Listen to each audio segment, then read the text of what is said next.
Chapter 351. The princes and princesses were eating noisily, which annoyed Li Yi, but he couldn't reprimand them. Li Yi cleaned his hands and walked out to the courtyard. A trace of doubt emerged in his mind. Did the old emperor really ask him to come to the palace just to make him cook? At this moment, the eunuch stepped forward and said with a smile, "Count Li, the morning court has ended. Follow me to see His Majesty." Sure enough, although he was very free, the emperor should not be so free. Li Yi also wanted to see what the old emperor had up his sleeve. The effeminate eunuch took out a token from his sleeve and handed it to Li Yi, saying, "Count Li, keep this token. It is the proof of entering the palace. With it, you can enter and leave the palace freely." Li Yi took the shining token and felt it sink in his hand. He couldn't help but think, this thing is actually made of gold. No wonder the royal family is so generous. A token is made of pure gold. If I have a few more, won't I become rich? At this moment, most of his attention was on the golden token, and he didn't notice that the eunuch beside him bowed even more when he saw the golden token. The security in the palace was really tight. The eunuch's name, identity, and physical characteristics were engraved clearly on the token. The possibility of it being a fake was too small. After putting away the token, Li Yi turned around and saw the eunuch's flattering smile. He frowned and opened his mouth to say something, only to remember that he didn't know the eunuch's name. "What's your name?" The eunuch smiled and said, "Lord Zhu, you can call me Wei Zhong." Wei Zhong. Li Yi was stunned and blurted out, "Who is Wei Zhongshen to you?" The eunuch looked puzzled, then shook his head and said, "Wei Zhongshen. I've never heard of him." Li Yi found it funny. Even if they were in the same time and space, there was a difference of hundreds or thousands of years. Moreover, they were in different worlds. How could there be any connection? "Wei Zhong, what are your orders, Lord Zhu?" Li Yi looked at the eunuch's feminine smile and couldn't help but shiver. He had goosebumps and said, "Don't smile in front of me in the future." Wei Zhong was speechless. The imperial palace was really huge. There were all kinds of palaces that Li Yi had never even heard of before. There were countless arches and corridors. If it wasn't for Wei Zhong leading the way, he would definitely get lost. After walking for about a quarter of an hour, his field of vision suddenly widened. The occasion to meet the old emperor was not grand at all. It was not even in the palace or the study. He walked into a garden full of evergreen trees, walked past two groups of imperial bodyguards with stern faces, and went up to a pavilion. Then he saw Emperor Jing in a yellow robe. Compared to when he was in Ning Wangfu, Jing Di's complexion was worse, but there were more smiles on his face. He was obviously in a good mood. "The county magistrate of Chang'an, Li Yi, greets your majesty." Seeing these emperors and imperial concubines, there was one thing that was particularly bad. They often had to kneel down. The bluestone slabs in the pavilion were expensive and uncomfortable. Fortunately, Li Yi's knees only touched it slightly. Emperor Jing waved his hand and said, "No need to be so polite. Get up." Emperor Jing was a kind person. Although he was the ruler of a country, at least in Li Yi's view, he didn't give people too much pressure when facing him. Emperor Jing sat on a stone stool covered with a cushion. He pointed to the seat opposite him and said, "Sit. There must be something wrong with this abnormal situation. The ruler of a country should have some majesty." Being so polite, Li Yi was really not used to it. Could it be that as soon as he sat down, a group of imperial guards jumped out from the side, pulled out their swords, and pointed at him to punish him for being disrespectful? Emperor Jing looked at him and said with a smile, "Why? Scholarly, who dared to say fart in front of me, doesn't even dare to sit now." Li Yi thought in his heart. If he had known that he was the emperor of the Jing kingdom, he would have run away as far as possible. He wouldn't have invited him to eat that piece of pastry in the spirit of sharing, and today's matter wouldn't have happened. It was all that piece of pastry's fault. Thank you, Your Majesty. Since the old emperor said so, Li Yi had to sit down. The scene in front of him was very familiar. It seemed that when the two of them met, it was also in such an environment. Everything that happened today originated from the secret garden in Prince Ning's mansion, from that piece of sinful pastry. Seeing Li Yi sit down, Emperor Jing pointed to the table in front of Li Yi and said, "Try this white fungus and lotus seed porridge. See how the imperial chefs in the palace compare to Prince Ning's mansion." Li Yi's heart was beating like a drum. This was not right. Were all the emperors in the feudal society like this? Did he summon him to the palace this time just to treat him to a meal? As the saying goes, being in the king's company is like being with a tiger. Shouldn't the emperors kill the whole family and execute 9 generations if they don't like it? Who is this kind of enthusiastic and hospitable uncle next door? He looked down at the food on the table. The fragrance assailed his nostrils. If he hadn't been full just now, he would have had a big appetite. But the problem was that he had eaten so much just now, he couldn't eat anymore. Wei Zhong, who was standing outside the pavilion, lowered his head, but his attention was always on the pavilion. At this moment, his face was pale, and his legs and stomach were trembling. He racked his brain to recall if he had offended Li Xianzi in any way today. If he had, he would risk his life to save it. Yes, Li Xianzi didn't seem to like him smiling. In the future, he couldn't smile in front of him even if he died. The emperor was a temperamental animal. Who knew if he would turn hostile in the next moment even if he was smiling now? Li Yi had to pick up the white fungus lotus seed porridge in front of him and took a sip. The porridge was delicious, really delicious. But he had just drunk most of the white fungus lotus seed soup from Her Royal Highness and eaten a plate of egg-fried rice. No matter how delicious the porridge was, he couldn't drink it anymore. Not to mention, white fungus lotus seed porridge. How is it? Jing Emperor asked with a smile. The heat is just right. Li Yi felt bitter in his heart, but he still had to keep a smile on his face. Jing Emperor seemed to be in a good mood. He picked up the chopsticks and ate. He drank 2 bowls of porridge in a row, which stunned Li Yi on the opposite side. The old man standing behind Jing Emperor showed a smile on his face. At this time, the emperor didn't have any burden on his shoulders, just like that time in Prince Ning Mansion. The horseshoes, the divine punishment, and the words he unintentionally said were all deeply in the emperor's heart. The boy on the opposite side was really a guy who was good at creating miracles. The emperor once said, "Li Yi alone is worth thousands of troops and horses." This sentence seemed to be exaggerated, but everything he did was seen by Changde. He was like a lucky star who could always solve the emperor's problems in time.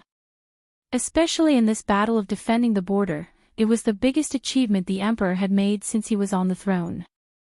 In the secret letter, General Su Dingyuan praised the divine punishment very much and almost attributed all the military achievements to the divine punishment.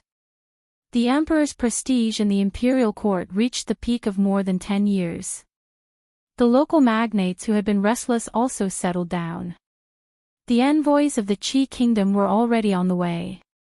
This was the first time in decades that the Jing kingdom had taken the initiative in the struggle with the Qi kingdom. It would be recorded in history forever. Chapter 352. Accompany me to eat, accompany me to drink, accompany me to sleep. Of the 3 companions, Li Yi was only the first. As the ruler of a country, he could ask anyone to eat with him with just a word. Why did he choose him? Li Yi was already very full, but he still had to force himself to finish the white fungus and lotus seed porridge in front of him. He picked up some food with his chopsticks. Fortunately, the old emperor had not eaten his fill in the morning and seemed to have a good appetite. Most of the food on the table went into his stomach. After a while, it seemed that he was finally full. Emperor Jing put down his chopsticks, and the eunuch standing to the side quickly handed him a yellow silk handkerchief.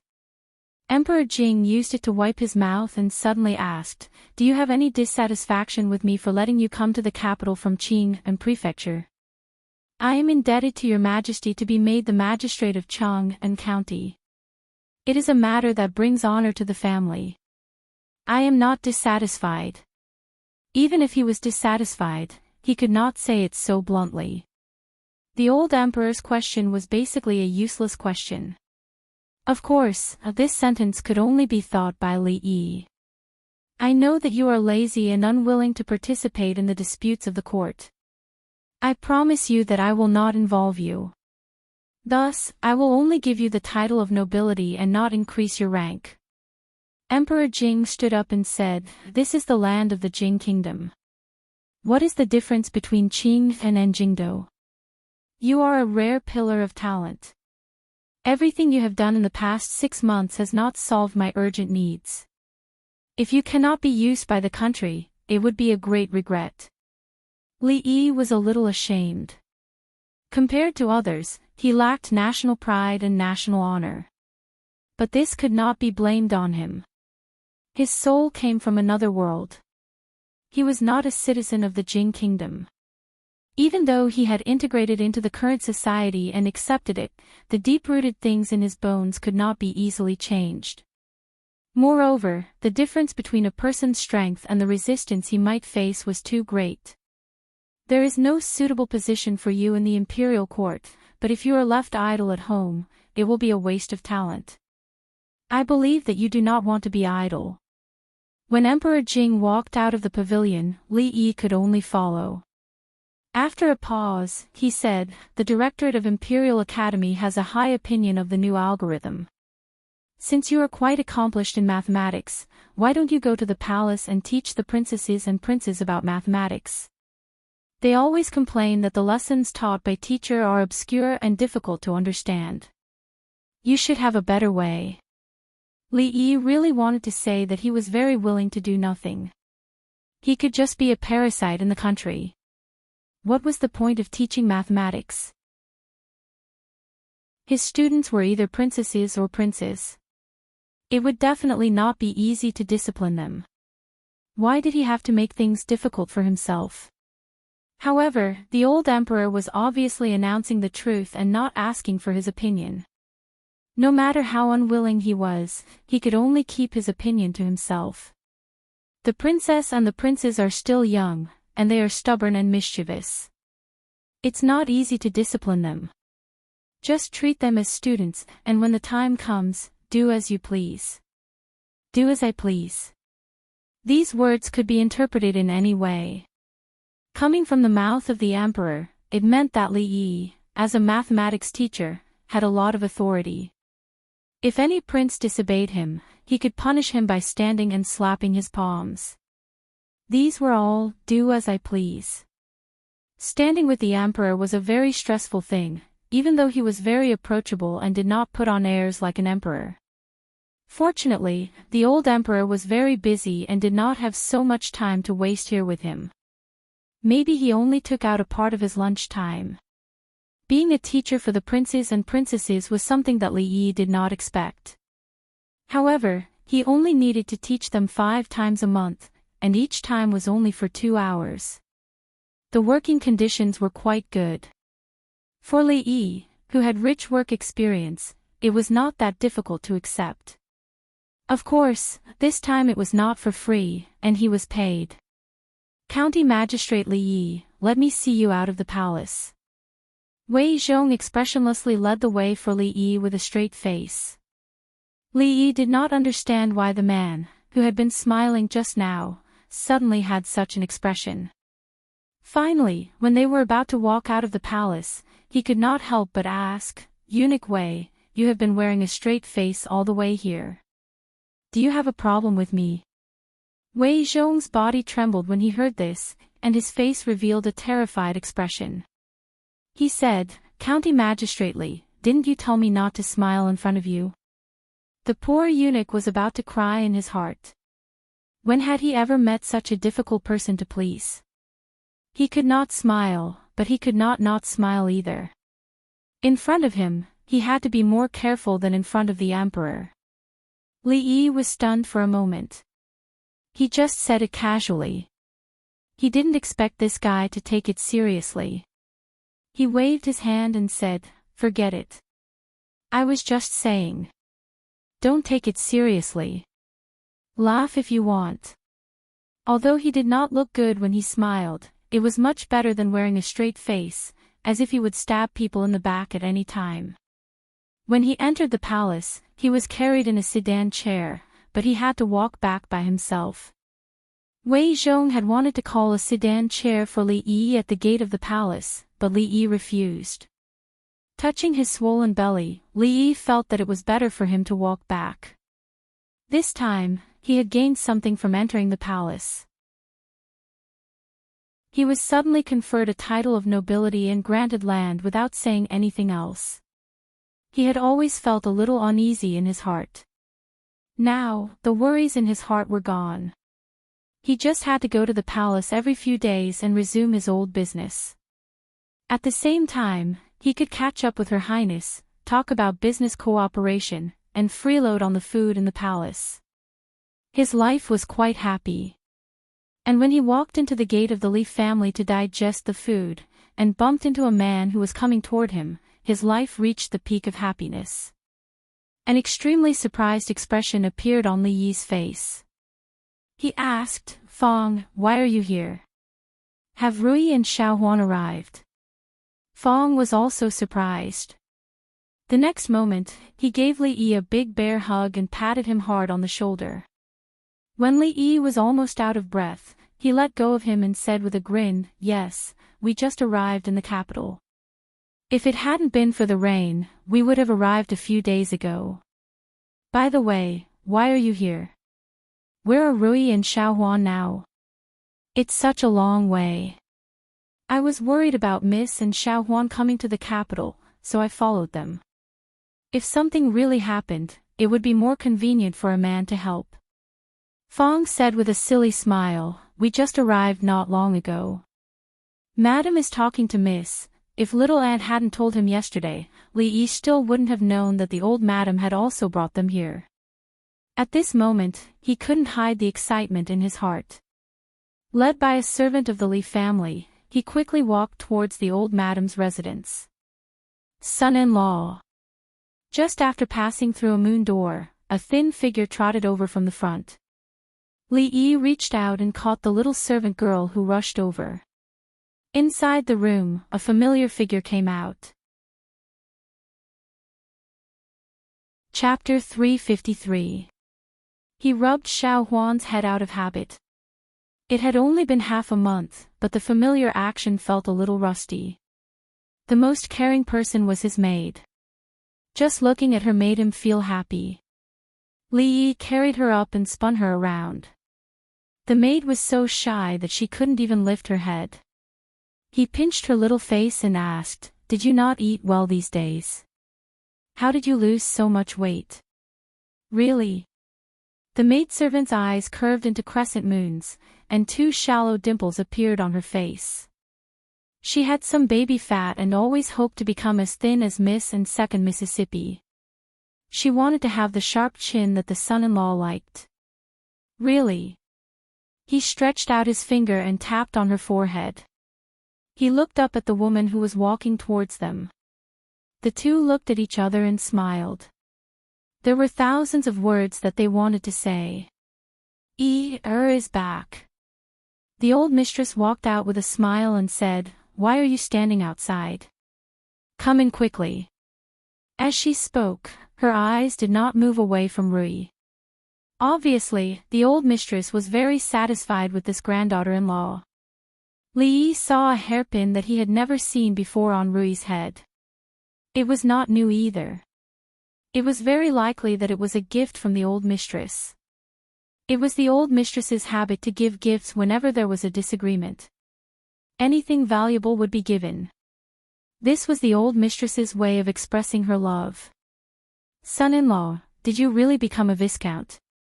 As the old mistress held Rui's hand and spoke, Fong sat next to Li Yi and asked mysteriously. Li Yi casually threw the waist token to him. Fong looked at it again and again, but could not figure out anything. Although he was illiterate, he believed what the son-in-law said. Life was really unpredictable.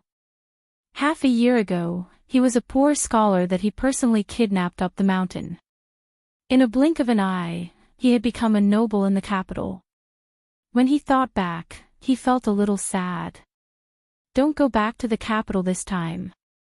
Her has been conferred a noble title by His Majesty and will soon settle down here.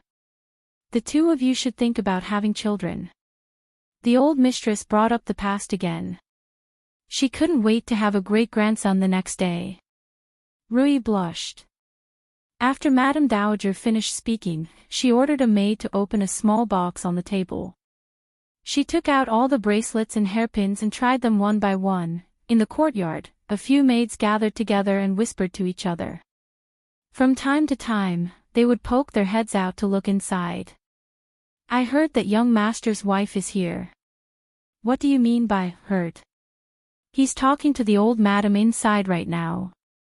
Young master is a man of striking appearance. I wonder what young master's wife looks like. That goes without saying. Just look at the second Mississippi. How bad can the two sisters be? I saw it just now. Young master's wife and young master are a good match. Unfortunately, we won't have the chance. Since Madame Dowager's birthday banquet last night, young master, who had just returned to the Li family, became an influential figure in the Li family again. It was said that because of young master, Prince Ning's son and Princess Yongla both sent people to congratulate Madame Dowager. Master Sandalwood from the Cold Mountain Temple even came in person and presented gifts. Many people said that young master's handwriting was better than Zhao Chun's. They didn't know who Zhao Chun was, but they knew that young master was much better than they thought. Of course, the most shocking thing was that His Majesty conferred a Viscount title on young master, which was the same as the old master. However, young master was still so young, Li Yi couldn't live in his Viscount mansion today. Although he wanted to, according to the rules, he had to wait until someone from the palace came to inform him. In the afternoon, he brought Rui to meet his grandma's family. They didn't know that he had become a Viscount yet. After living in the capital for decades, he suddenly had to leave. Of course, he couldn't say that he didn't feel sad. The old man didn't seem to care whether he left or not. He just held Rui's hands tightly, choking with sobs and unable to say a word. Lies couldn't be kept for long. Every time he avoided a certain question, the old man seemed to realize something. He became silent more and more often. At night, they returned to the Li family. The four of them stayed in the small yard, which finally looked like a home again. The little maid obviously had a lot to say. After she opened her mouth, she didn't stop talking. Most of the things that happened in Qing and Prefecture in the half a month after Li Yi left. In the top courtesan competition of the Lantern Festival, Lu Xiaoqiao finally won first place. However, the most famous one was Xing Zumo, the former top courtesan of the Jade Yard. A gifted scholar with the same name as the son-in-law wrote many poems for her. Many people offered sky-high prices just to see her. However, she had already redeemed herself and disappeared in Qing and Prefecture. The goddess of Luo Shuwei became a legend. This matter was probably the entertainment headline of Qing and Prefecture during this time. Even Xiao Huan had heard of it. Of course, what interested her most was the gifted scholar with the same name as the son-in-law. Li Yi was very surprised that Xing Zumo had redeemed herself for him. However, thinking about it this way, all her actions had a reasonable explanation. That was, before the top courtesan competition, she had already planned to redeem herself. She didn't want to increase her fame at all, because the price of redeeming herself would be higher. Li Yi was a little embarrassed. He had good intentions, but he almost ruined her big event. Li Yi felt that she must have scolded him a lot behind his back. However, she had actually left Qing and prefecture. The chance of seeing her again in the future was very slim. Thinking of this, an inexplicable sense of loss appeared in Li Yi's heart. The young servant girl continued, also, that old storyteller gave a lot of money to our family. Old Sun's dream of opening theaters all over the world had progressed to an unknown stage. Before he left, he had told him not to be too eager to expand. Steady progress was the best way. In the future, it wouldn't be convenient for him to write scripts. On a whim, he wanted to develop a similar entertainment industry in this world. However, this plan had been disrupted by this trip to the capital. He would leave all of this to old Sunday. The old man was in good spirits. It looked like he could still struggle for many years. As for what would develop in the end, he would have to wait and see. The business of Qing and prefecture had to be managed by someone he could trust. If the business in the capital started, no matter if it was the partnership with Ning Wang Fu with Rui Nectar, hard liquor, or the brothel, they would all seem less important. It would be better to invest them all in other areas. Perhaps he would have to personally go back once for this matter. Most of the things that Xiao Huan said were actually related to him. As for the change of prefect in Qing and prefecture and the issuance of some new government decrees, these things didn't seem so important. There was one thing that was very important. Last time, he had been delayed because he had rushed to the capital. This time, no reason could be an obstacle. The journey was tiring for the young servant girl. As Xiao Huan spoke, she leaned on his arm and fell asleep. Li Yi carefully lifted her up and placed her on the bed in the room. He covered her with the blanket and closed the door to leave. He was prepared to complete the unfinished big event in his life. When he walked into the courtyard, he happened to see Rui being pulled back into her room by Mississippi Liu. She said that the sisters hadn't seen each other for half a month and had a lot to talk about. It was normal for sisters to have deep feelings. Li Yi gritted his teeth and glared fiercely at the courtyard next door. He made up his mind. The money he owed to Mississippi Liu, he wouldn't return it even if he was beaten to death. Chapter 354. Duke Chen Residence. Li Minghan has passed away. The grudge between the Chen and Li family ends here. In the future, do not act against the Li family or target Li Mingze, and do not use the Qin family's resources in court. The eldest son of the current Duke Qin and the true leader of the Qin family, Qin Qing, spoke to his gloomy-faced younger brother, Qin Chong. The county magistrate of Chang'an, Li Minggan's son. Hearing the news, Qin Chong's gloomy face was still filled with disbelief. Then, a trace of anger appeared. It's just a county magistrate. Why should our Qin family be afraid of him? If only things were so simple, Qin Qing said gravely. But this is the first instance of His Majesty conferring a noble title in recent years, leaping from a commoner to a noble in the capital. I heard that on the day of the Li family's matriarch's birthday banquet, Prince Ning and Princess Yongla both sent congratulatory gifts.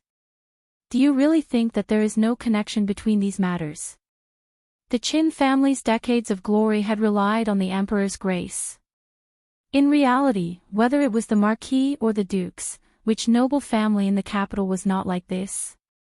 Whether it was glory or poverty, it all depended on the decision of the imperial family. For the Qin family, a county magistrate or even a marquis was nothing, but they could not ignore the thoughts of the emperor. A county magistrate conferred a title was not just a small viscount. For His Majesty to ignore the objections of the court officials, how important must he be in His Majesty's heart? It was not worth the emperor's displeasure for a little personal grudge. I understand. Chen Chong clenched his fists and could only sigh helplessly. The grudge with the Li family was a personal grudge. If it negatively affected the entire Qin family because of a personal grudge, he would become a sinner of the family. Walking out of the room, Chen Chong let out a long sigh. A deep sense of helplessness surged from the bottom of his heart. When he saw the woman sitting in the garden, the helplessness on his face immediately disappeared and turned into a smile. He slowly walked over and said, "In a few days, when the weather is good, let's go out for a walk. If you stay in the residence for too long, you will probably feel suffocated." The woman had a head of white hair and looked to be in her early 30s. She was originally staring ahead in a daze, but when she heard this, she returned to her senses. A faint smile appeared on her face as she said, "It's been more than 10 years. It's indeed a bit depressing. It's good to listen to second brother." Hearing this, a hint of joy appeared on Chin Chong's face. "I will arrange it immediately." The woman nodded with a smile, but the light in her eyes was still a little lacking. The sudden appearance of a noble was something that all the influential families in the capital had to pay attention to. It was especially so when they found out that they knew nothing about the county magistrate of Chang'an. It was as if he had appeared out of thin air and suddenly gained the favor of the emperor. Everyone was shocked and surprised. The officials in the court were naturally opposed to this. Almost all the nobles in the capital had obtained their titles during the founding of the country. From then on, it was harder than ascending to the heavens to be conferred a title. Many old officials had worked hard their whole lives and still could not obtain such a special honor. Prestige was only for one generation and could not be passed on to the children and grandchildren. How could a young man with no contributions be conferred a title? The emperor's action would chill the hearts of many officials in the court. However, everyone's opposition was suppressed by the emperor. A few of the big shots in the court also chose to remain silent. Even the censors did not submit a memorial, which made everyone feel that something was wrong. The emperor would not confer a title for no reason. The only possibility was that the county magistrate of Chang'an had made enough contributions to be conferred a title. At such a young age, he had accomplished something that many old officials could not do in their entire lives. There was no way to verify this, and the emperor would not explain it in detail to them. It seemed that they could not get any useful information from the county magistrate of Chang'an. This was because the county magistrate was not like the other nobles. After being conferred a title, he did not invite other nobles, nor did he hold any banquets. He was so low-key that it made people's hair stand on end. The only thing they knew was that he was the eldest grandson of the Li family and the family of Assistant Minister Li of the Ministry of Personnel. That was all. Li Xianzi, who was in the eye of the storm, had no time to care about this. He had just moved into his new home today. The county magistrate's mansion was actually not far from the capital city. Although one could not see the city wall from the doorstep, it could be considered as within the second ring road of the capital city. According to the eunuch who led the way, the mansion had just been built by the emperor's order by the Ministry of Works. It could not be more new. The conferment of a title was not just a title. The Viscount's mansion, fief, tenants, maids, servants, and even guards were all included in the conferment package. Not long after they left the capital city, they entered the territory of Chang'an County. After walking along the official road for less than an hour, a magnificent mansion could be seen from afar. A group of maids and servants stood in 2 rows. When the crowd approached, they immediately bowed and said respectfully, "Welcome back, sir." Xiao Huan was startled. She grabbed Li Yi's sleeve and looked at these people curiously. Even when Li Yi was the county magistrate, she had never seen such a grand scene. Fong stood there in a daze and looked at the scene in front of him with envy. Hordes of maids, beautiful wives and concubines, and a large mansion. Wasn't this the life he dreamed of? The little girl Duan Wu also held her mother's hand tightly and looked at the gate of the Viscount's mansion with timid eyes. This was the place where they would live in the future. They would no longer have to squeeze on a small bed with their grandmother and mother. Would she have a room of her own? The woman named He Xiu, whose hand was held by the little girl, also had a look of realization on her face. A few days ago, they were bullied on the street. The whole family was squeezed into a small room. In the blink of an eye, they lived in a big mansion with maids and servants. All of this made her feel like she was in a dream. Beside her, a man in his 40s was rubbing his hands nervously, but his face was full of excitement. There were no houses within 500 feet of the Viscount's mansion. However, there were people looking around carefully from a distance. They had long heard that the manor had welcomed a new owner, who was a Viscount personally conferred by His Majesty. All the villagers craned their necks to see what the Viscount looked like. "Let's go in first." Li Yi waved his hand and led the way into the new house. The servants also swarmed in and stood neatly in the yard. Looking at the group of servants standing respectfully in the yard, Li Yi was still a little unaccustomed to it. From now on, everything, including their life and death, was in his hands. It turned out that this was the life of a noble. No wonder so many people wanted to be conferred the title of king or minister. The word power could indeed bring people different experiences. Chapter 355. Open your eyes wide and look carefully. In front of you are the masters of the Li family. This is the Marquis of Chang and County, personally appointed by His Majesty. This is his wife, and this is the second miss. Uncle Li stood in front of the servants and said loudly. Now there were dozens of people in the Viscount's mansion. Naturally, it was different from before. All kinds of daily affairs needed to be taken care of. Of course, these things could not all be handed over to Li Yi or Rui. Of course, a housekeeper was indispensable. Madame Dowager specially asked Uncle Li to help her manage these affairs. That was to say, from now on, Uncle Li was the housekeeper of the Viscount's mansion. There are only so many masters in the mansion. You must be respectful and not disrespectful. Except for the maids, no one is allowed to enter or leave the inner residence. It was the first time that the servants of the Li family met their masters and listened to the housekeeper's words. They stood respectfully in the same place and secretly remembered everyone's faces. They were perturbed.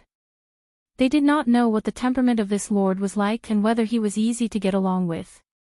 What was the temper of Madame Dowager? She might have to serve him carefully these days. They were all registered as slaves and were the property of the Viscount's mansion. If they accidentally violated the taboo of their masters, no one would speak up for them even if they were drowned in a well. All right, all of you go and do your own things. There are not many people in the house. Just do what you should do on a daily basis. Li Yi waved his hand to the crowd of servants and said, Madame Dowager has poor eyesight. Pick 2 clever maids to serve Madame Dowager and let the others do their own things.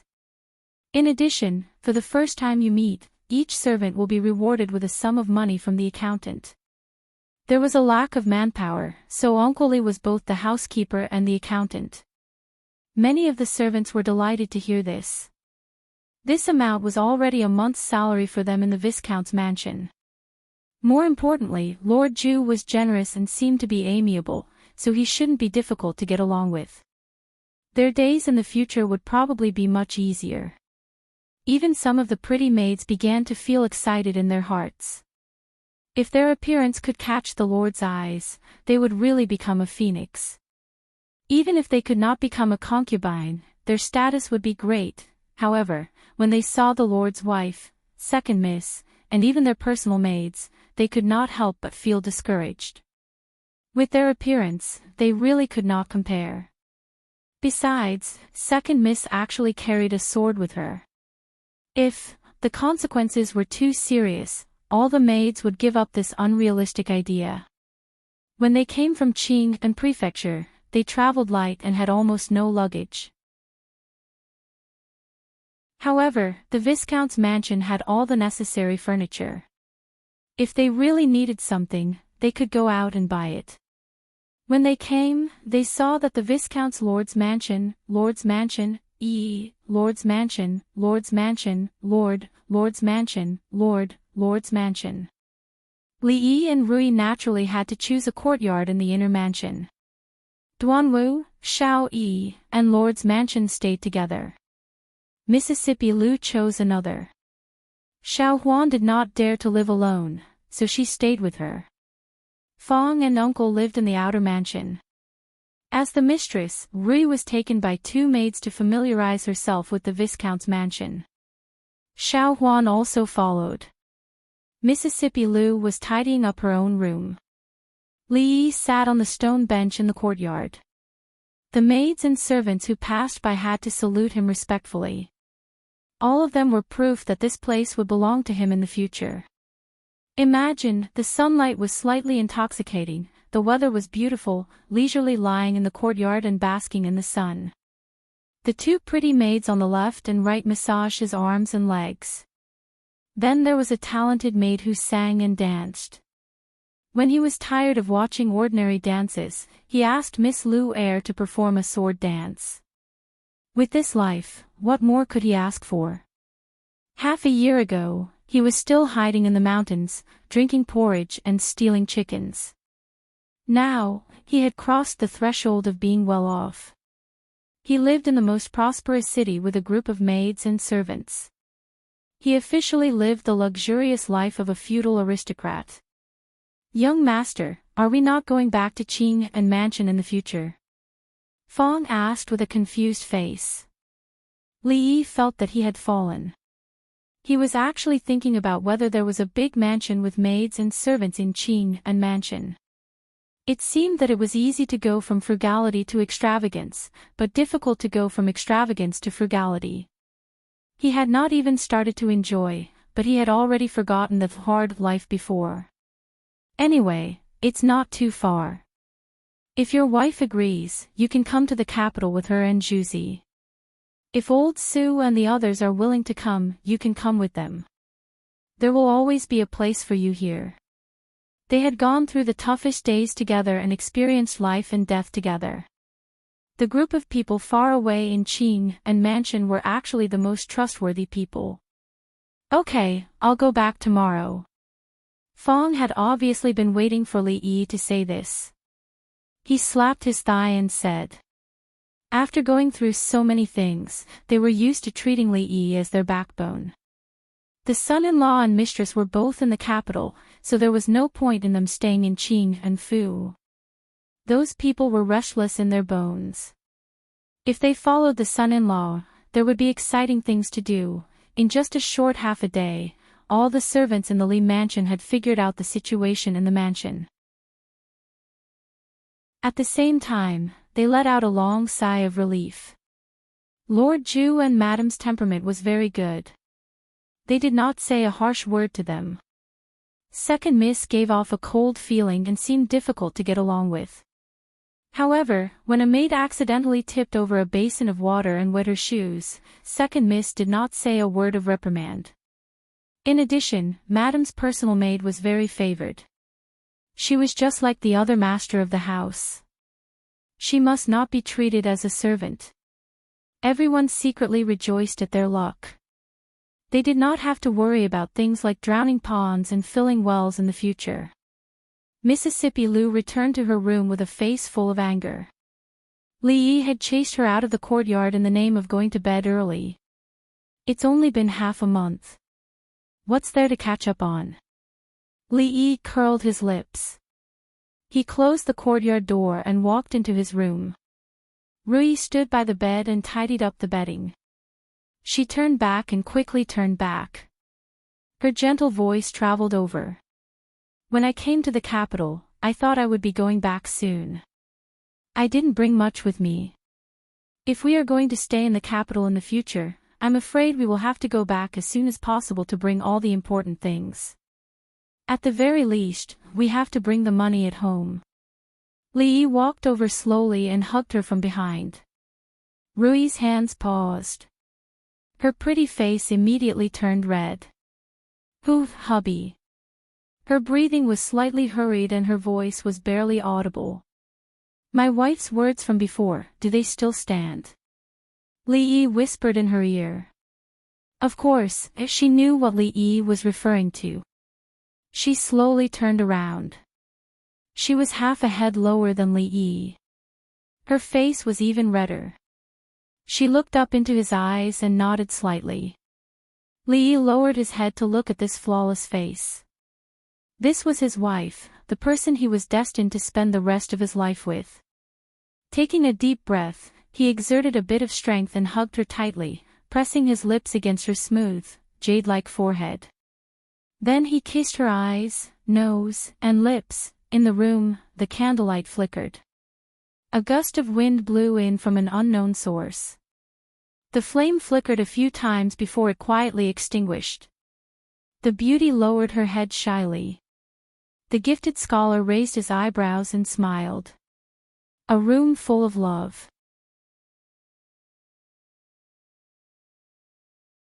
Chapter 356. At noon, while Lord Ju and Madame were eating, the servants of the Li family gathered together and whispered to each other. When Xiao Rong was pouring tea for Lord Ju this morning, she accidentally knocked over the teacup. Guess what happened next? A servant girl said mysteriously. Xiao Rong is always so careless. She must have been scolded badly. She might even have been fined. Another servant girl pouted. If that was the case, I wouldn't have mentioned it in front of you. The servant girl who spoke first shook her head. Another servant girl was shocked and said in disbelief, Did Lord Ju kick Xiao Rong out of the residence? What do you mean by kick out? Not only was Lord Ju not angry, he even rewarded her with money and said something about peace and quiet. The servant girl's face was full of envy. She wished that she was the one who broke the teacup. Ah! Hearing this, everyone was stunned. How could there be a servant who didn't get punished for doing something wrong, and instead get rewarded? If it was any other family, breaking a teacup in front of the master would be a light reprimand, a heavy punishment would be beating and scolding. Even 2 slaps would be considered a light punishment. There's more. A look of envy appeared on the maidservant's face as she continued. Xiao Qing's table was polished a little brighter, and the floor was swept a little cleaner. Lord Ju was so happy that he increased her salary by 50%. Hiss. Everyone took a deep breath. Their faces were full of envy. On the first day, their monthly salary was increased by 50%. Why didn't such a good thing happen to them? At this point, the servants of the Li family understood that their Lord Ju had a habit of rewarding people whenever he was happy. It seemed that they had to perform well in the future. Their future was suddenly full of expectations. I understand now. No wonder Li San came out with a bunch of broken vase pieces. He already knew about it. A servant in green suddenly realized. Li San also got his monthly salary raised. Another servant said with some dissatisfaction. What the hell was this? They worked so hard, but they didn't get rewarded. Others who broke teacups and vases were either rewarded or increased salary. This was too unfair. A few servants were already thinking about what other worthless things there were in the residence. Should they find a chance to break them too? Otherwise, wouldn't they be at a disadvantage? Promotion fee. The well-informed servant girl shook her head and said, I heard that Li San was viciously kicked twice by Lord Ju. He is not allowed to eat until he fills the 2 large vats of water in the residence before nightfall. The servants looked at each other speechlessly. It seemed like this method was not going to work. Right, Xiao Rong and Xiao Qing were both maidservants. Could it be that only the maidservants in the residence had this special exception? All the male servants immediately felt somewhat indignant in their hearts. This kind of matter, they couldn't decide for themselves. Why are you all gathered there?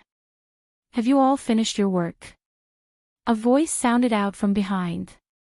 Everyone's faces changed as they dispersed. In the entire estate, compared to Lord Ju, they were even more afraid of Butler Li. Fong and a middle-aged man were squatting at the door, each holding a huge bowl in their hands, eating and chatting happily. Li Yi called them twice, but they weren't willing to sit at the table, so he let them be. Old Foreign couldn't see and needed someone to serve her when she ate.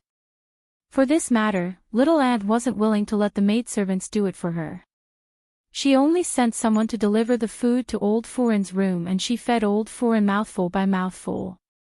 At the dining table, Li Yi placed all the dishes that Duan Wu couldn't reach onto her plate. The little girl was too skinny. She was still growing and should eat more. Thank you, big brother. Perhaps it was because of her character from a young age, she didn't speak much and always had a timid look. Even though things were different now, it was a habit that was formed over a long period of time that wasn't easy to change. On one side sat Duan Wu, and on the other side sat Xiao Huan. The most considerate servant girl was always the little servant girl. She knew what he liked to eat and what he didn't like to eat. In the time it took for Duan Wu to take food, her own bowl also piled up into a small mountain. All right, that's enough. He stopped the little servant girl from taking more food into her bowl. Although the cooking skills of the Fu's maids were not bad, he still had to eat slowly. Mississippi Lu was still holding a grudge against him for forcefully chasing her away last night. There were a few times when Li Yi wanted to eat something, but she always snatched it away before he could. He was in a good mood today and didn't intend to argue with her. She raised her head and met Rui's eyes. A red cloud immediately appeared on her face and she quickly lowered her head. Although they had been married for half a year, it had only been a day since they became real husband and wife. It was understandable that she was a little thin-skinned. Thinking about it, it was better to be alone. In a few days, he would go back to Qing and Prefecture and arrange everything there. Only he and Rui would go back, without Mississippi Lu. It would be a honeymoon trip. It would be fun to walk and see along the way. The scripture for the old monk was almost finished. After a few days, he would send someone to Cold Mountain Temple. This matter would be settled. He still had to find a chance to discuss the business with Her Highness. It was definitely not enough to rely on the salary of the court to support the family. This matter concerned dozens of people in the Viscount's mansion, so he couldn't be careless. From a family of 4 to the master of such a big Viscount's mansion, it was not easy to adapt to the psychological gap. In addition, he had no experience and laziness. If Uncle Li, the housekeeper, didn't take care of everything, Li Yi really didn't know how to run it. Not long after the meal, old mistress of the Li family came to the mansion in person. On the one hand, she wanted to see how her grandson's Viscount's mansion was doing. On the other hand, she had a lot to say to her granddaughter-in-law. The two of them talked in the room, and Li Yi was not allowed to go in. Later, old mistress saw that there were not many maids in the mansion, so she insisted on sending some from the Li family, but Li Yi persuaded her. There were not many people in the family. Why did they need so many maids to serve them? They didn't need to be used and took up space. What's more, these people needed to be paid. The mansion was still in the stage of development, so they should save as much as possible. In the end, old mistress walked into the courtyard where his grandmother's family lived. When Li Yi walked into the room, he saw her holding his grandmother's hand apologetically and saying, "I'm sorry for making you suffer all these years. If it weren't for the Li family, the He family wouldn't have lived so hard these years. But if it weren't for the He family, the Li family wouldn't have turned against the good in-laws and declined so much." It was no longer clear who was right and who was wrong about the things that happened in the past. However, even if the Li family declined, for the He family, who were just commoners, it was still an existence that they couldn't afford to reach. At first, old mistress was a little reserved, but later she gradually relaxed. When Li Yi walked out of the door, they talked about something happy, and their laughter could be heard far away. Chapter 357. Although the Li family had indeed been greatly affected by what had happened back then, wasn't the He family also a victim? Of the two old people, one had lost a son, and the other had lost a daughter. In this matter, they probably had very similar feelings. Li Yi didn't disturb them. He walked all the way back to his room, stepped into the door, and saw Rui writing something at the table. In fact, in the family, only Xiao Huan didn't know much. Although Sister Rui didn't go to school, she was literate. Li Yi walked closer and quietly watched her write. Perhaps because of practicing martial arts, she had excellent control. This beautiful hairpin-style small regular script was not written by ordinary people at all. There is a beauty in the north, peerless and independent. Seeing the beautiful handwriting on the paper, Li Yi was slightly stunned. This poem was copied by him for Xing Zumo. Although in the end, it helped her more than she helped, the poem must have been spread out. It was not surprising that Rui knew about it. However, Rui had never been interested in these things. Why was she so abnormal today and copying poems? Seeing Li Yi coming over, she put down the pen and said with a smile can make a city fall, and another smile can make a country fall. Being described like this by my husband, Lady Zuamo, the goddess of Luo Shui, must be extremely beautiful when she smiles. The expression on Li Yi's face was a little awkward. After all, if his wife knew that he had praised other women like this outside, he would always be a little lacking in confidence. Especially when he had accidentally seen that woman's naked body. However, Xing Zumo was a stubborn girl. Although she was a little stubborn, there was nothing to say about her beauty. Her figure was simply heaven-defying. Compared to Rui, each had their own merits. If only, Li Yi soon found that his thoughts were anchored.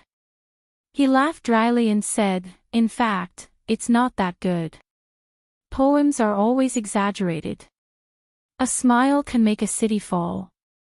How can there be such a thing? This is not beauty, it's sorcery." Rui was silent for a long time. She seemed to have made up her mind and said, "If you are really interested in Lady Zumo, how about..." Li Yi quickly waved his hand and said, "Don't get me wrong. Lady Zuamo and I are just friends. At that time, I just wanted to help her win the championship. I had no other intentions." For Rui to be able to say this sentence, it really made Li Yi extremely surprised. Based on what she said, the next thing she wanted to say was to welcome her into the house. This happiness had come too suddenly. Although almost all men yearned for a life with a group of wives and concubines, especially when their wives and concubines were so beautiful, as a good young man in the 21st century, he had received modern ideological education and was deeply influenced by monogamy. Of course, Li Yi had also yearned for it. However, there was a big difference between thinking about it and actually doing it. On the one hand, there was such a beautiful and gentle wife at home, so it was unlikely that he would have other thoughts. On the other hand, feelings could not be forced. Although Xing Zumo was beautiful, had a good figure, could sing, dance, and draw well, it would be a problem if a man did not have any thoughts when facing her. If he could welcome her home, just thinking about it was a bit bah. On the one hand, there was no emotional foundation. On the other hand, she did not have any feelings for him. This matter was not feasible at all. Rui looked up at him and whispered, "Don't worry, husband. I am not a jealous woman. If you did not have feelings for Lady Zuamo, how could you write such a poem? Don't, it's just a few poems. If you are willing, I can write 10 or even 100 for you now. Lady Zuamo and I are really not what you think." Li Yi hurriedly explained. Rui's temperament was still more traditional. She considered everything from her own standpoint, which made Li Yi feel angry and amused at the same time. How could there be a legal wife who would take care of finding a concubine for her husband? If the person who said this was Mississippi Lu, then he would definitely refuse her sternly at the first moment and give her a severe ideological education, indicating that he was devoted to Rui and had never thought of taking a concubine. Because he knew that as long as he showed a certain desire in front of Mississippi Lu, what was waiting for him was definitely not a happy life with a beautiful wife and concubine, but a sword that would cut him in the head. But since Rui could say so, she must have thought so. He didn't know how long she had been struggling when she made this decision. "Husband, you really didn't." When Rui raised her head and spoke uncertainly, Li Yi had already held her in his arms, patted her shoulder, and said, "Don't think too much. I really didn't mean it." "Don't say that I didn't mean it, Lady Zuamo didn't mean it either. Don't say these words again." The relationship between men and women in this world was still conservative. If they were not husband and wife, they probably wouldn't have too much contact on normal days. However, for Li Yi, who had a modern mind, it was really normal to have a few friends of the opposite sex. Even Fong had a mysterious little Hong. If their temperaments were compatible and their temperaments were congenial, a friendship that started with feelings and ended with etiquette was still worth advocating. With Wan Ruoqing, with Sing Zuamo, with Emingsu, these were all the purest relationships between men and women, except for the occasional dreams he would dream of them. But this kind of thing was out of Li Yi's control, and he had never had any improper thoughts in reality. If he really got all of them together, even if he didn't worry about the harmony of the harem, he would have to worry about his kidneys. "I understand," Rui said softly with a slightly red face. A light cough came from the door. Mississippi Lu knocked on the door and said, "Have you guys hugged enough? Someone is looking for you outside. It seems to be from the palace." After saying that, she looked into the room with a strange look, turned around, and left. Rui hurriedly left Li Yi's arms, and her face became even redder. Li Yi's expression was slightly annoyed. He was always disturbed at the critical moment. Rui was getting more and more unruly. Thinking about what the people from the palace were doing, he inadvertently glanced down and found that there was not only the beauty song on the table, but almost all the poems he had given to Sing Zuamo. Thinking about it for a while, although most of these poems were exaggerated, he had to admit that the stubborn girl was impeccable except for her stubborn temper. Whoever married her would really enjoy a good life. He turned to look at Rui and asked tentatively, "My wife just said that if I am interested in Miss Zuamo, what will happen?" Rui was stunned, and suddenly the corners of her mouth curved up. She smiled and said, "What did I say just now?" After a moment of daze, Li Yi also smiled, shook his head, and walked out of the room. Looking at his back as he left, the smile on Rui's mouth spread. She put the poems on the table carefully in the drawer, and a rare slyness flashed in her eyes.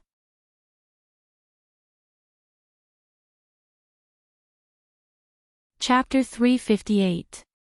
Thinking about what happened just now, even Rui knew how to play tricks, which made Li Yi, who thought he knew her very well, feel tired. Fortunately, he held his bottom line just now and was not fooled by the bait she threw out.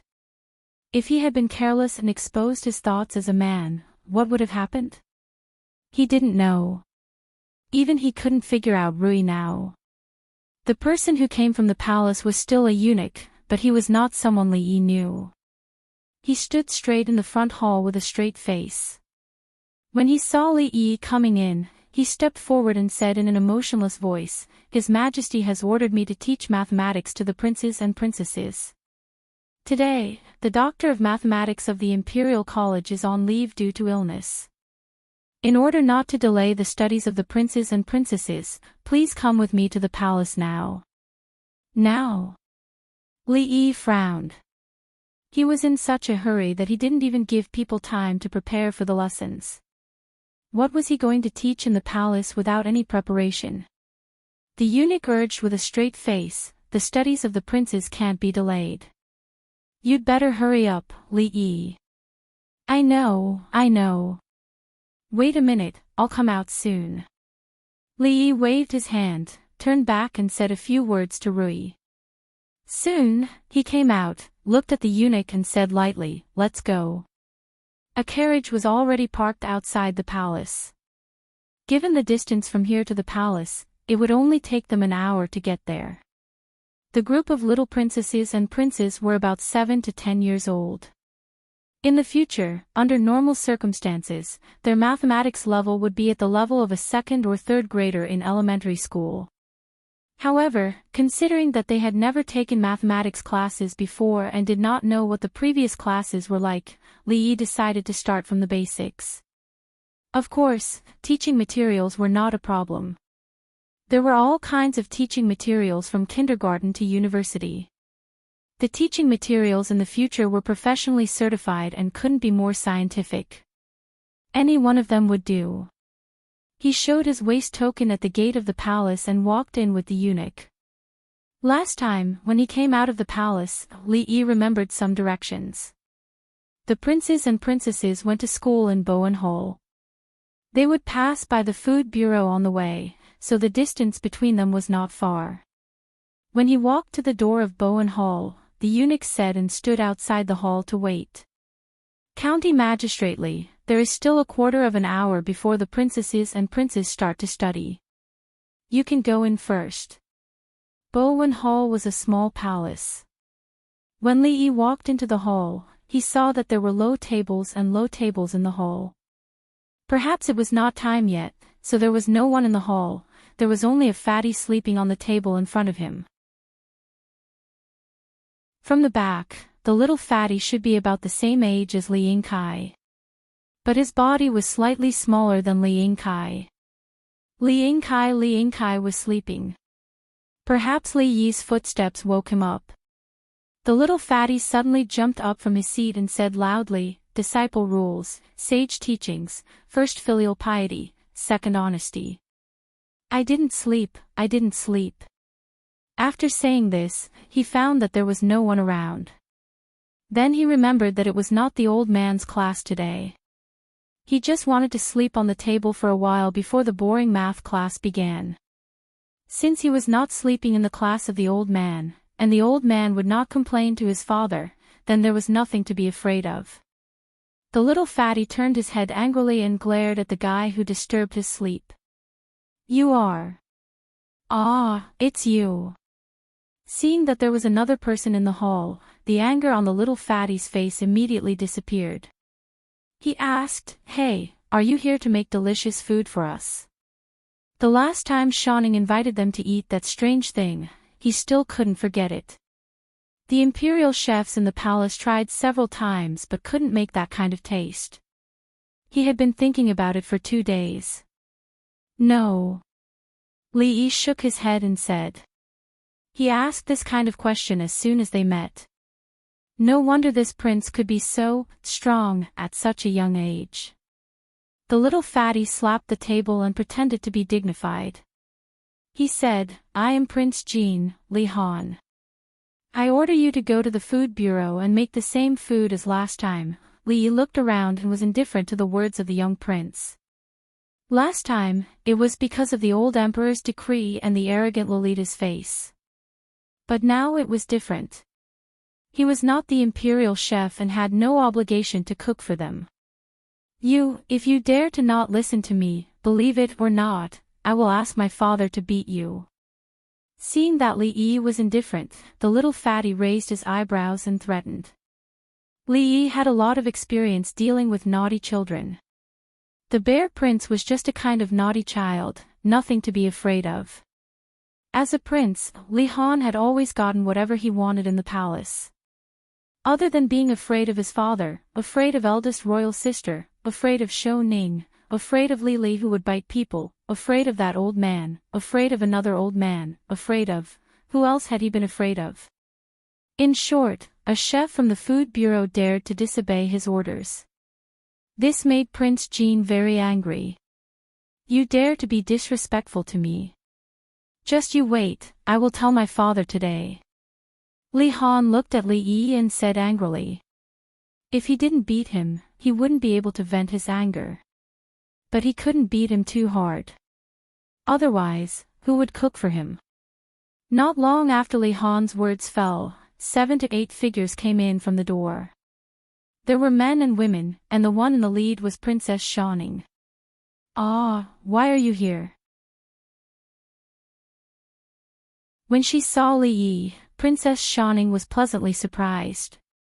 Among the princes and princesses, a few had seen Li Yi before, but they only thought he was a chef from the food bureau. Those who didn't eat hot pot with Shining last time were seeing him for the first time. The eunuch walked over and said with a flattering smile, "Your Highness, County Li will be your mathematics teacher from now on." Li Yi gave him a meaningful look. This guy was livid in front of him, but he was smiling so brightly in front of the princess. This was blatant discrimination. "Teacher." Prince Jean was stunned for a moment, then his face became dull. Since when could a chef from the Shangshi Bureau be their teacher? Princess Shining didn't care about whether he was a teacher or not. She said with surprise, "Teach me how to make hot pot later. I didn't learn it last time. Let's talk about it later." Li Yi nodded. He looked at the group of princesses and princes and said, "Since all the princes and princesses are here, let's start." Perhaps it was because of the special status of the princesses and princes that they were even more obedient to the rules. Without the temptation of a story, they all returned to their seats and sat properly.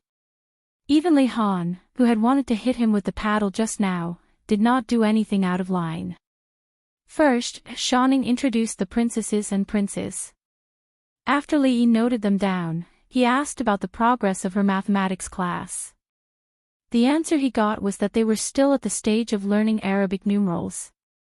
The mathematics teacher from before was teaching them how to convert Chinese numerals into Arabic numerals.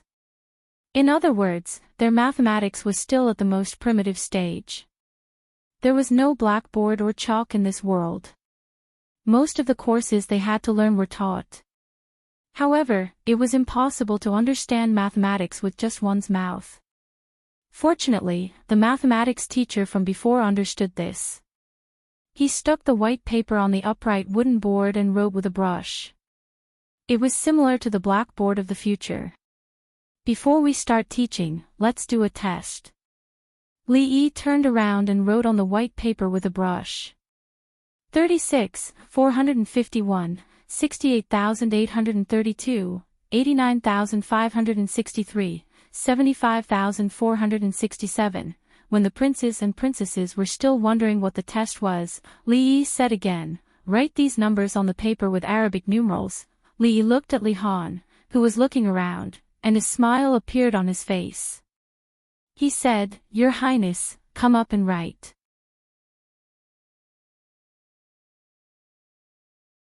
Chapter 359. Soon, the princes and princesses understood what the test was.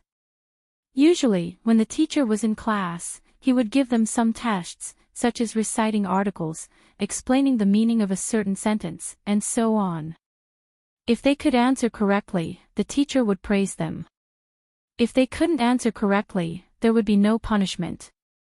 The teacher would only repeat those things again or tell them to study hard. Only the mathematics teacher didn't care about their identity as princes and princesses. He would often hit their hands. His father actually acquiesced to this. Fortunately, the person teaching them mathematics would be changed in the future. The teacher in front of them seemed to be easy to bully. Obviously, Prince Jean thought so. Why should it be me? I'm not going. Li Han's round face was filled with anger. Although he was young, he was not stupid. He just said that he would tell his father to hit the other party. Now, he was asking him to go up and lose face. This was obviously revenge. Only a fool would really go up. The teacher's ABBA number was not fun at all. It was crooked and ugly. It was not written from top to bottom. He didn't even remember those numbers until now. Those millions, how would he know what those crooked numbers were? He would definitely lose face if he went up. For Prince Jean, who cared about his face, this was unbearable. Li Yi didn't care at all. He looked at him and said, "It's fine if Your Highness Prince Jean doesn't want to come up. This time, your test result is 0. I will write Your Highness's result on a red paper and post it outside the Bowen Hole. In the future, it will be the same rule. Every once in a while, I will give you a test. All the unqualified scores will be posted outside so that everyone can see it. When Li Han heard this, his face suddenly turned pale. Although he wasn't clear about the meaning of 0, he knew that it was the worst grade. Prince Jean, Li Han, is the worst among all the princes and princesses. If such a thing was posted outside, he was afraid that it would quickly spread throughout the palace. At that time, how would his father look at him? How would his mother look at him? How would his brothers and sisters, eunuchs and palace maids look at him? Just imagining it made Li Han's face turn even paler. He no longer dared to ask why and hurriedly stood up. Although he was a prince, he did not dare to be disrespectful to the teacher. If his father found out, he would definitely be punished. Li Han picked up the brush and bit his thumb as he struggled with the numbers. Li Yi walked down and wandered around the tables. For the princes and princesses who were used to writing Chinese characters, Arabic numerals were still a relatively novel thing. They had some mathematical foundations, but they were all based on another system. First impressions were the strongest, so it was impossible for their thinking to change so quickly. Even the simplest numbers were messed up by them. The order of the numbers was reversed, and they remembered the wrong numbers. There were all kinds of problems. The one with the highest accuracy rate was actually Shawning. Only one number was missing a digit. Looking back at Li Han's name, it was a tragic sight to behold. Luckily, he had written the simplest number correctly, so it wasn't a complete wipeout. Okay, you can leave. Li Yi waved his hand at him. Li Han immediately put down the brush and ran back to his seat. He stared at Li Yi with wide eyes, afraid that the word 0 would come out of his mouth. Not bad, you got one right. Li Yi picked up the brush and put a tick on a certain number. Although he did not know what it meant, it was not 0, so he did not have to be posted outside the bow and hole. Li Han let out a long sigh of relief. The most basic things were taught like this. Thinking about it, the previous mathematics teacher did not fully understand it. Li Yi could only treat them as preschoolers. If he wanted to teach them mathematics, he first had to let them remember how to write numbers. There was no shortcut. Li Yi wrote down the numbers 0 to 9 and let them keep repeating it.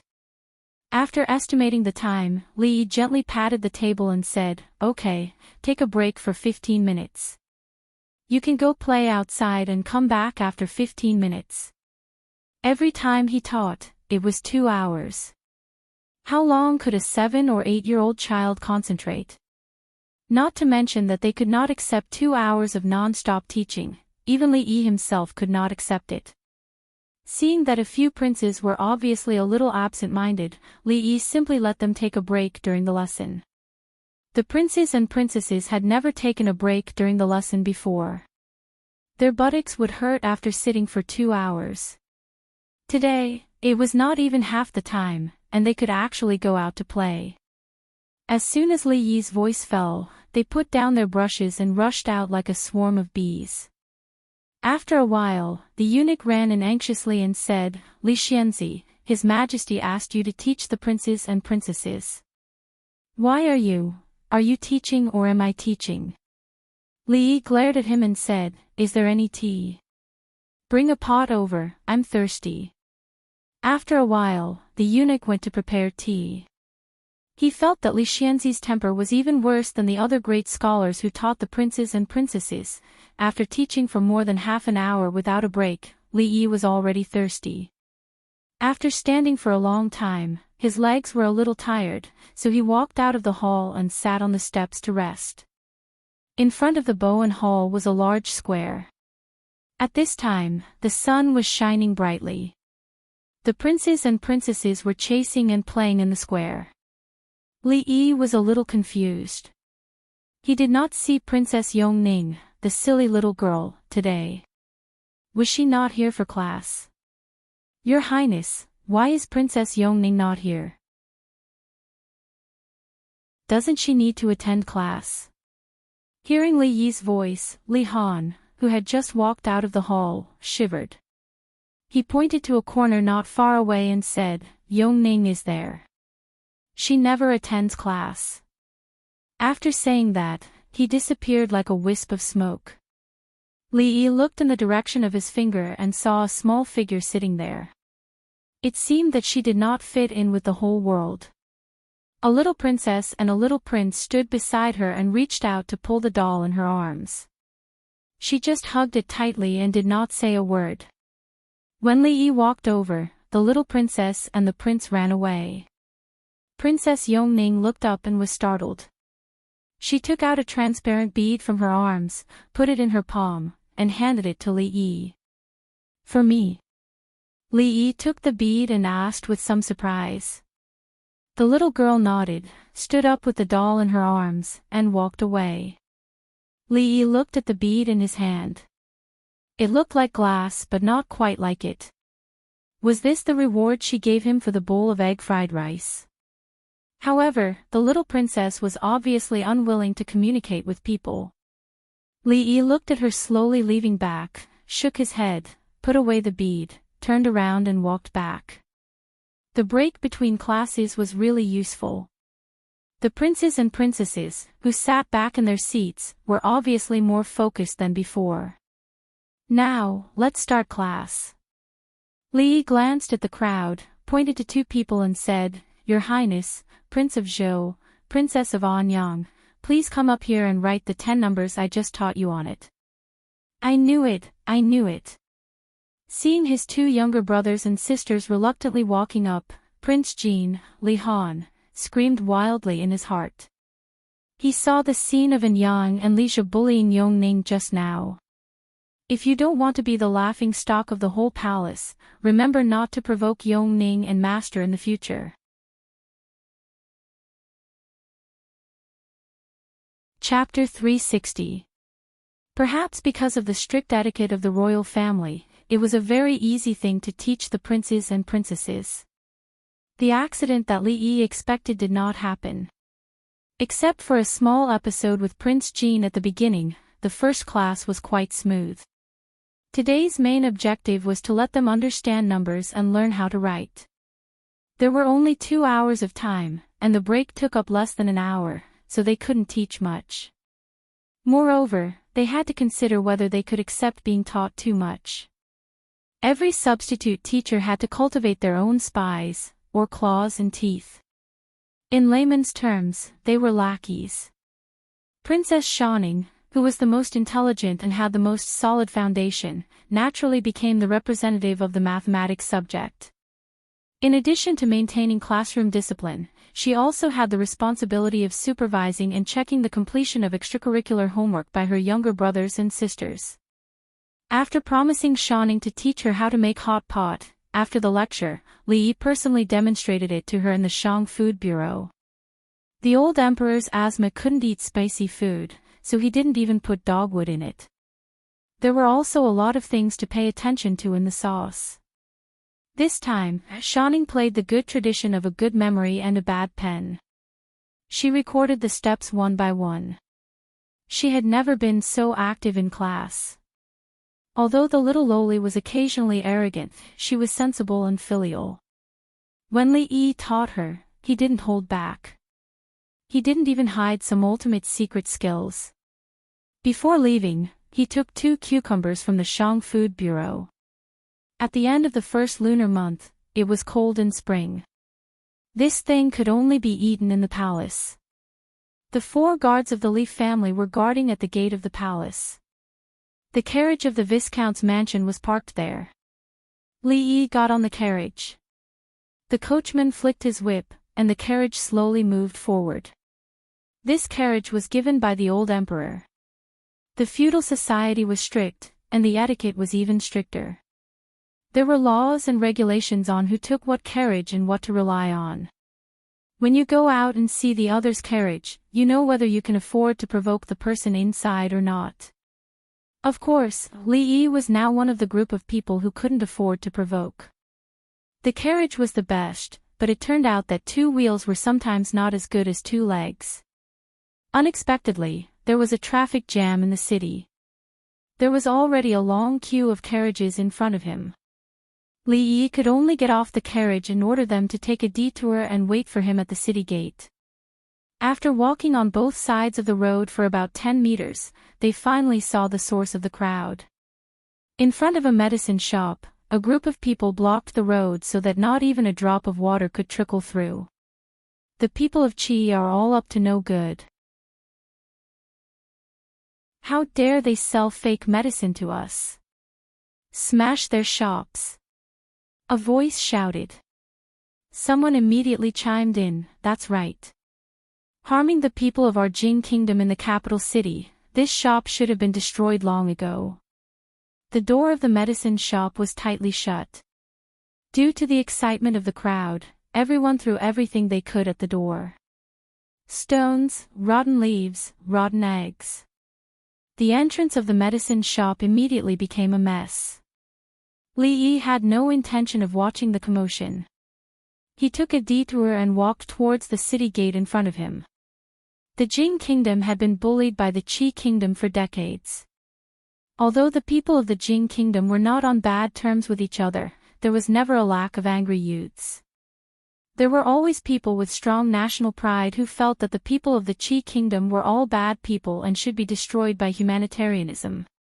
Originally, if Jinggua had always been bullied, this kind of conflict would not have escalated. After all, the fist was the hard truth. If there really was a conflict, based on the principle of maintaining international harmony and protecting international friends, the government would, to a certain extent, side the people of Qi to avoid becoming enemies with Qi again. However, things were different now. Just a few days ago, the state of Jing, which had always been suppressed by the Qi, suddenly turned the tables and fought a beautiful battle. The state of Jing, which had always been the initiator of peace negotiations, had gained the upper hand this time and even occupied 2 of the other cities. The international situation had reversed in an instant. The long-accumulated resentment of the citizens of the state of Jing had finally been vented, and the people of Qi living in the state of Jing had suffered. At this time, there was no such thing as rational patriotism. It was not important whether the medicine sold in the medicine shop was fake or not. What was important was that this shop belonged to the people of the Qi kingdom. The envoy from the Qi kingdom was about to arrive. At this time, they had to show their country's might and let them know that the people of the Jing kingdom were not so easily bullied. Li Yi did not intend to watch the commotion. He had not eaten yet. As a teacher to the princes and princesses, not only was the salary low, but they did not even provide him with meals. His mouth was dry and his stomach was hungry. The royal family lacked the basic human care. How many officials like him would be bitterly disappointed? Benefactor, please wait a moment. A voice came from behind. Li Yi looked back and saw 2 monks walking towards him. Benefactor, may I ask how to get to the Fahua temple? An old monk asked with a smile. The other middle-aged monk was dressed plainly and held a metal rod in his hand. His face was narrow and thin, and he stood expressionlessly behind the old monk. He gave off a lot of pressure. I don't know. Li Yi took another look at the middle-aged monk, then shook his head. He pointed to the crowd in front and said to the old monk, "Why don't you go there and ask, Reverend?" He did not know where the Fahua temple was, but he knew how to get to the Cold Mountain Temple. Oh right, he could finish copying the sutra today. It was time to send it to the old monk Tan Yin. Amitba. Thank you, benefactor. The old monk smiled and turned to walk in the direction of the crowd. During the meal, he learned that the whole family would be going to the Cold Mountain Temple under the guidance of the old lady.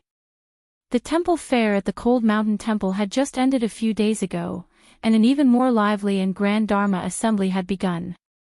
The Cold Mountain Temple was funded by the imperial court to set up a vegetarian diet, promote Buddhism, and praise the virtues of Buddha. It was said that these days, all the famous monks in the Jing kingdom would gather at the Cold Mountain Temple. Even the shameless ones would try their best to get close to the Cold Mountain Temple. Such a grand Dharma assembly was only held once a year. It was said that not only the dignitaries of the Jing kingdom, but even the royal family would also participate. If he showed his face in front of the royal family and made his presence known, he might be given the title of a monk of great virtue. Later, he heard from Xiao Huan that the old lady actually wanted to bring the young mistress to worship the child-giving Guanyin. She wanted to worship all the gods and Buddhas, as long as she could give her a great-grandson. Li Yi felt that it was a little far-fetched to pray to Buddha for a great-grandson. It was only useful to pray to him for this kind of thing. Since they were going to the cold mountain temple tomorrow, they could just help him take the scripture.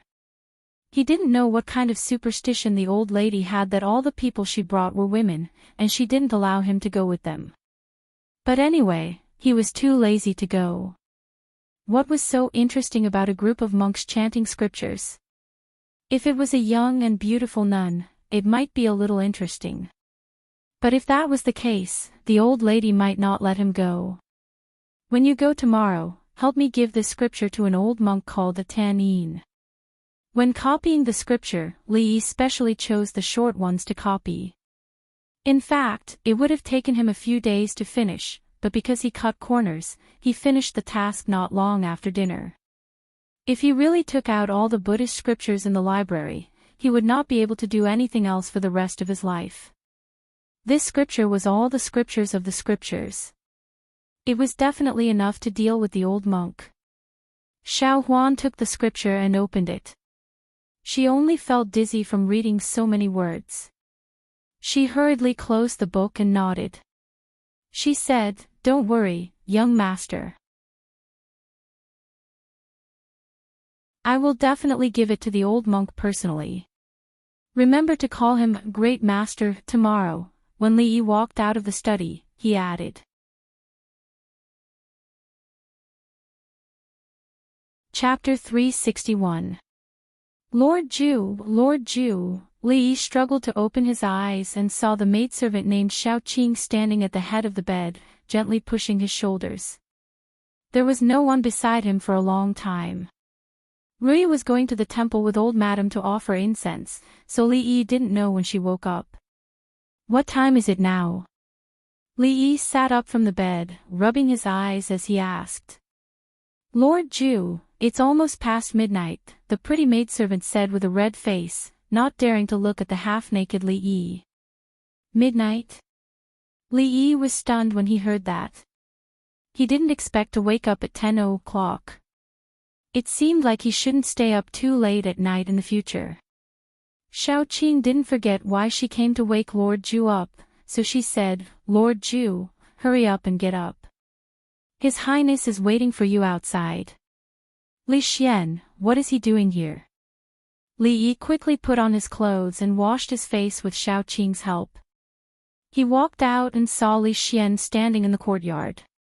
You actually slept until now? Li Xian's face was full of disbelief. He didn't know that Li Yi was in such a state at home. Li Yi glanced at him and continued to rinse his mouth with the green salt. It wasn't even 11 o'clock and it wasn't time to eat yet. Was this considered late? Stop dawdling. Hurry up and come with me. Li Xian walked over and tugged at his sleeve, dragging him outside. Li Yi had mouthwash in his mouth as he said unclearly, Where are we going? Don't pull and pull like this.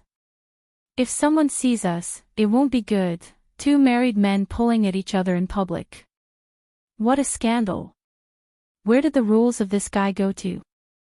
The servants of the Li family stared dumbfoundedly as their Lord Ju was dragged out of the house and into a horse carriage. Not a single person stopped him, even the guards just stood there and watched, not moving an inch. The people standing outside the door were people they couldn't afford to offend. Where are we going? Li Yi wiped his mouth with his sleeve. Having just woken up, he was still a bit groggy. Mount Han, the glider has made great progress. When the time comes, you can see if there are any areas that can be improved. You made that thing so quickly. Li Yi was somewhat surprised at Li Xian's efficiency. Li Xian said, I borrowed a few craftsmen from the overseer and told them that it was a weapon for the battlefield. They made it in 3 days. It was naturally impossible to test the effects on a grassy slope, so Mount Han, as the mountain closest to the capital, became the best testing ground. Li Xian didn't climb to the top of the mountain. Halfway up the mountain, he had the guards drag out a large box from a carriage behind him and quickly assemble the things inside. It was exactly the same as the blueprint that Li Yi had drawn for him. He had also made some changes to it, but at the very least, it was much better than the large kite from before. On a certain cliff, a guard's face was filled with a tragic expression. Although he had already tested it many times and the parachute bag on his back could guarantee that he wouldn't die even if he jumped off, he still couldn't help but feel nervous when he glanced down the cliff. In the end, the guard still clenched his teeth, clung to the bottom of the fuselage, and with a long run-up, disappeared from the cliff. Seeing a small dot that maintained a certain altitude the entire time and flew off into the distance, Li Xian's face finally revealed an excited expression. Humanity's dream of flying into the sky had been greatly advanced. Li Yi watched as the guard circled a few times in the air before finally landing on the ground. Standing at the bottom of the cliff, he incessantly waved his hand. "Can we go back now?" Li Yi yawned and asked. After waking up in the morning, he had been dragged here without even eating, just to see the guard of the heir's estate fly in a circle in the air. If he had been a little more clear-headed back then, he definitely wouldn't have followed Li Xian here, but would have instead sunbathed in his own courtyard. Go back for what? Li Xian shook his head and said, "Today is the Water and Land Assembly of Cold Mountain Temple. Mingzu and Shaning are both on the mountain. If I hadn't specifically gone to the Viscount's estate to find you, I would have gone up with them. At the Water and Land Assembly, several virtuous and eminent monks will publicly demonstrate the Dharma, allowing all living beings to feel enlightened and be nourished by the water of Dharma. Many nobles in the capital, including many princesses and princes, will also participate, receiving the Dharma's illumination and the protection of all the gods and Buddhas in the world. In this world, Buddhism truly was flourishing." Even Li Xian spoke of these things in one set after another. Li Yi waved his hand and said, "I just want to ask, is there anything to eat up there?" "Yes." Li Xian nodded. "Vegetarian food will be given at every assembly, and there will be many vendors selling food outside the temple." It was not a good habit not to eat breakfast, nor was it a good habit to sleep until 10 o'clock in the morning, because one would be hungry before it was time to eat, and not too hungry when it was time for lunch after breakfast. There were indeed many vendors selling food on the top of the mountain. The Water and Land Assembly would be held for at least 7 days, and there were so many believers coming and going from all over the country. Of course, some small vendors would not let go of this great opportunity, and even the plum forest was occupied. But today, their business was destined not to be good. Of course, the nobles in the capital would not crowd with ordinary people, so on the first day of this assembly, the Cold Mountain Temple was not open to ordinary people, so there would be very few ordinary believers going up the mountain today. And those who were used to living a luxurious life would naturally not buy food from the roadside stalls outside because of their status. Except for Li Yi. The steamed bun vendor finally welcomed his first customer of the day, and was so excited that he was about to cry, selling him 2 trays of steamed buns for 5 copper coins. The monk guarding the door saw the customer carrying the steamed buns enter the temple, and wanted to stop him, but when he looked up and saw that it was someone that even Master Tan Yin had to come out to see off, he immediately retreated. Anyway, the rules were not made for these nobles, so it was better to avoid trouble. There were eminent monks preaching everywhere in the temple, and Li Yi did not see Rui, Xiao Huan, and the others. He felt that if he listened to the old monk preach while eating steamed buns, he might be chased out, so he gave up the idea of going in to look for them. The steamed bun stall owner was an honest man, and gave a large amount of steamed buns. Li Yi could not finish them alone, and Li Xian did not care to eat them. When he passed it to the guards of the Crown Prince's residence, he was ignored, but he felt it was a pity to throw it away. At this moment, he felt someone patting him on the back. He turned and saw the proud Lolita with her hair in a stunning bun. She handed the paper bag forward. "Do you want steamed buns?" "Like teacher, like disciple." As Li Yi's favorite disciple, Princess Xiaoning clearly had the same taste as her teacher. The princess of the Jing kingdom often seemed to be hungry, and the few steamed buns left by Li Yi were quickly finished by Princess Xiaoning. The veins on the foreheads of the palace guards and palace maids who followed behind her were about to burst. If not for Princess Yongla's silence, they would have taken down this bold person long ago. "Xiaoning, so you are here." A young man walked over from behind, followed by several other young people, all of whom had an extraordinary aura. Imperial brother. Seeing the young man, Princess Xiaoning walked over quickly and smiled. "What did you eat just now?" The young man frowned, took out a clean handkerchief from his bosom, and wiped the corner of Princess Xiaoning's mouth. "Nothing, nothing." The proud Lolita ran back with a guilty conscience. "Greetings to the King of Shu." The palace guards and palace maids all bowed to the young man. The young man waved his hand, walked up, and said to Amingzu, "There are many people in the temple. Look after Xiaoning, don't let her run around." Amingzu nodded, but Princess Xiaoning twitched her mouth and said, "Who ran around?" The young man smiled and rubbed her head, saying, "Imperial brother still has things to do, so I won't accompany you. You have to listen to Imperial sister." Got it, Princess Xiaoning said impatiently. The young man shook his head, glanced at Li Xian, and slowly walked away with the people behind him. Only when the few of them had disappeared did Li Yi turn his head to look at Li Xian. He saw that Li Xian's expression was calm. Usually, when Li Xian revealed such an expression, it meant that he was not in a good mood. Li Yi asked suspiciously, "Do you have a grudge with the King of Shu?"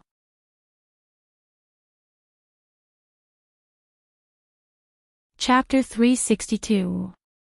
It's not really a big grudge. Li Xian looked away from the backs of those people and said, "When I was a child in the imperial palace, the King of Shu was the leader of the princes who bullied me. Also..." His voice paused for a while before he continued, "The woman whom he had tried to marry over and over again is now my heir's consort." Li Yi's eyes widened. The hatred of stealing his wife was not a big grudge. It was one of the two biggest grudges in one's life.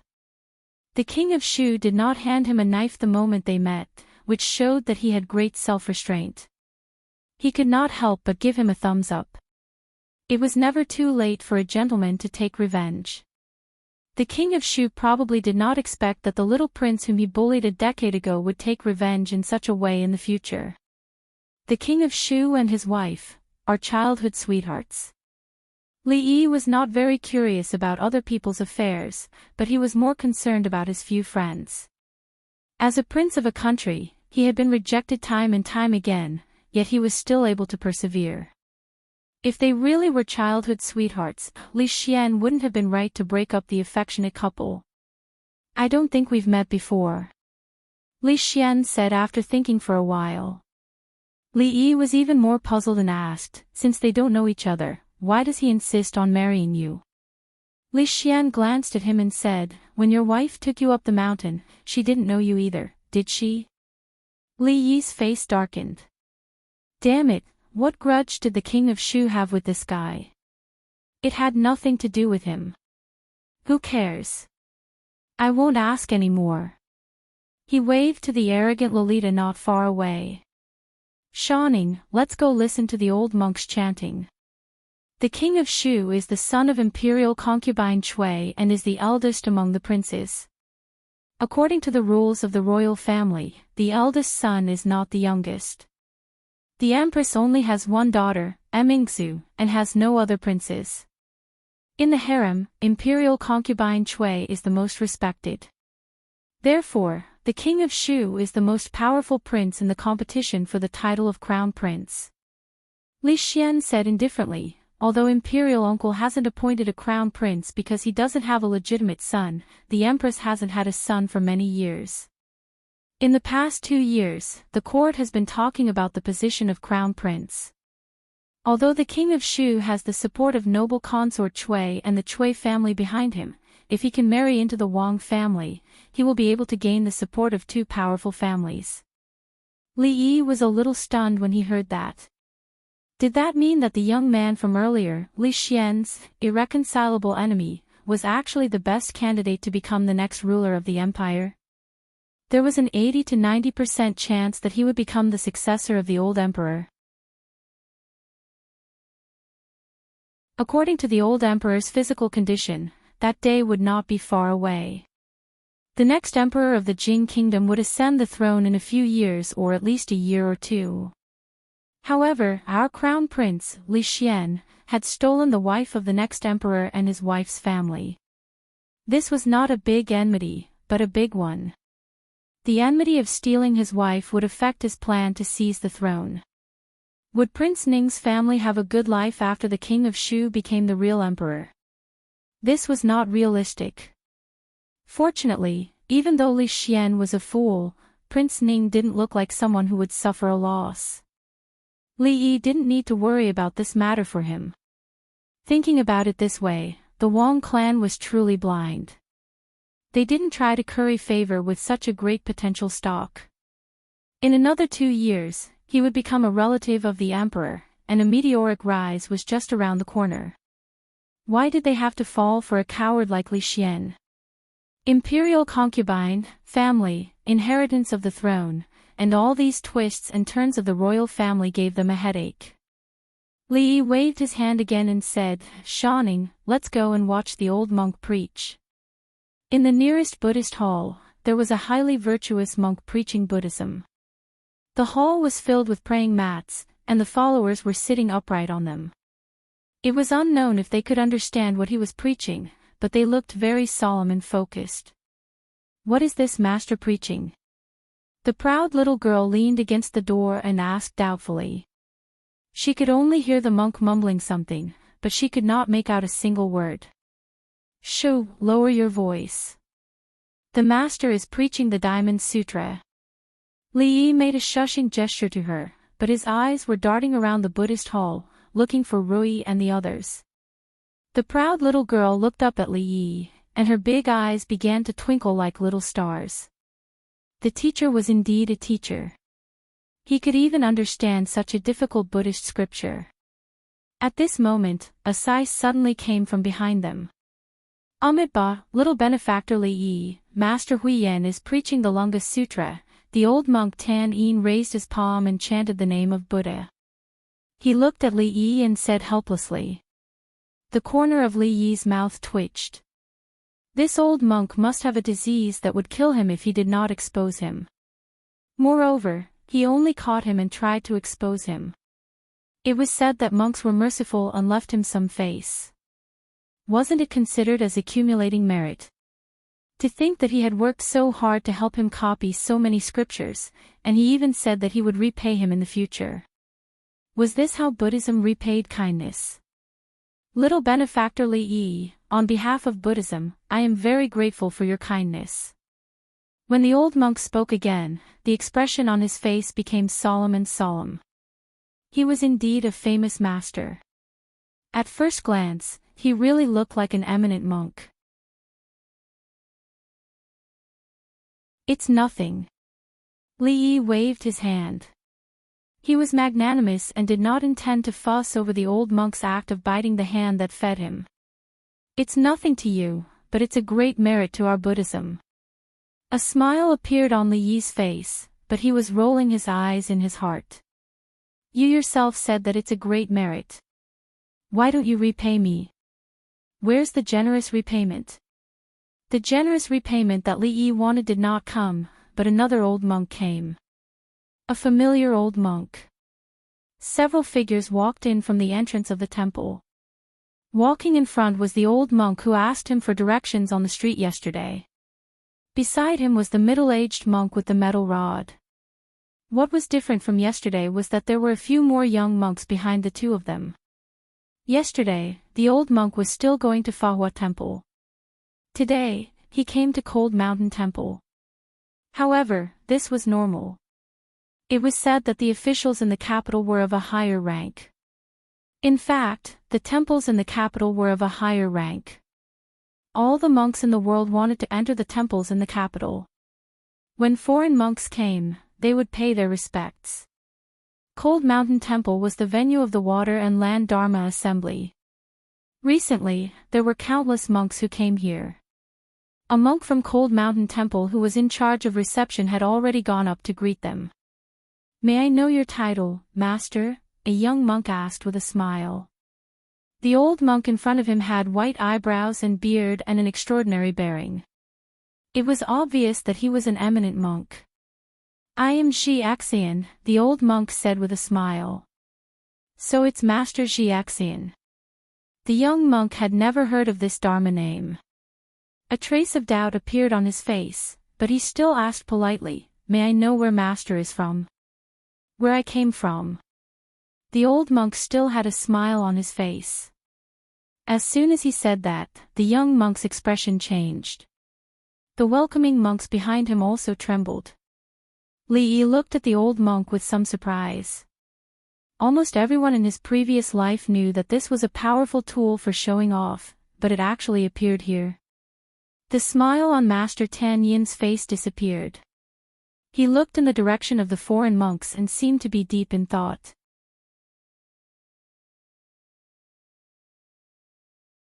Chapter 363. The old monk's words of, "from where I came from," with a smile was like throwing a huge rock into a calm lake, causing the expressions of the monks of the Cold Mountain Temple to change at the same time. Recently, all the eminent monks from all over the world had gathered in the Cold Mountain Temple. The procedure to enter the temple was nothing more than to report the name of one's sect, the name of one's Buddhist name, and which temple one was practicing in. Those who were eminent monks would naturally be received by monks of a higher standard. Even a nameless monk would be properly accommodated. However, Master Xiaxian's first words clearly told the monks of the Cold Mountain Temple that he was here to make trouble. Taking without asking was tantamount to stealing.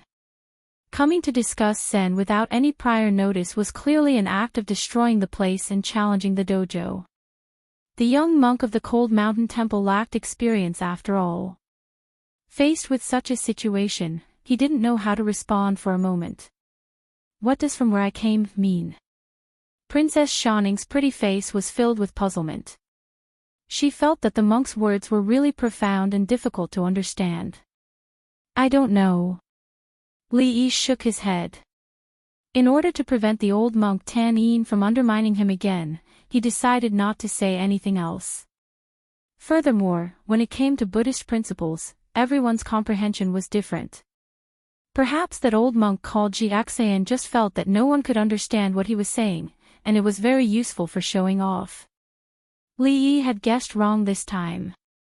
Master Tan Yin did not have the time to tear down the stage, because the stage of Cold Mountain Temple was about to be torn down. The old monk, Xiaxian, still had a smile on his face as he said, "I've heard that great Master Tan Yin of the Cold Mountain Temple has a profound understanding of the Dharma and is an eminent monk of Buddhism. We've come from afar just to discuss the Dharma with the great master and resolve the doubts in our hearts." Monk Tan Yin took a step forward and said with a smile, "Master, you have come from afar. Our Cold Mountain Temple naturally welcomes you. However, this is not a place to discuss Zen. Please move aside." It was the Water and Land Dharma Assembly, and there were many eminent monks from all over the world in the temple. It was common for them to discuss Zen and Buddhism with each other, but it had never been so direct, simple, and crude. Almost all the nobles in the capital had gathered here. If they lost, it would be a great loss to the reputation of the Cold Mountain Temple. Buddha is everywhere. When it comes to Zen, why should there be a distinction between regions? The foreign old monk shook his head and said. As soon as he said that, another uproar broke out among the monks of the Cold Mountain Temple. This was really not giving him any face at all.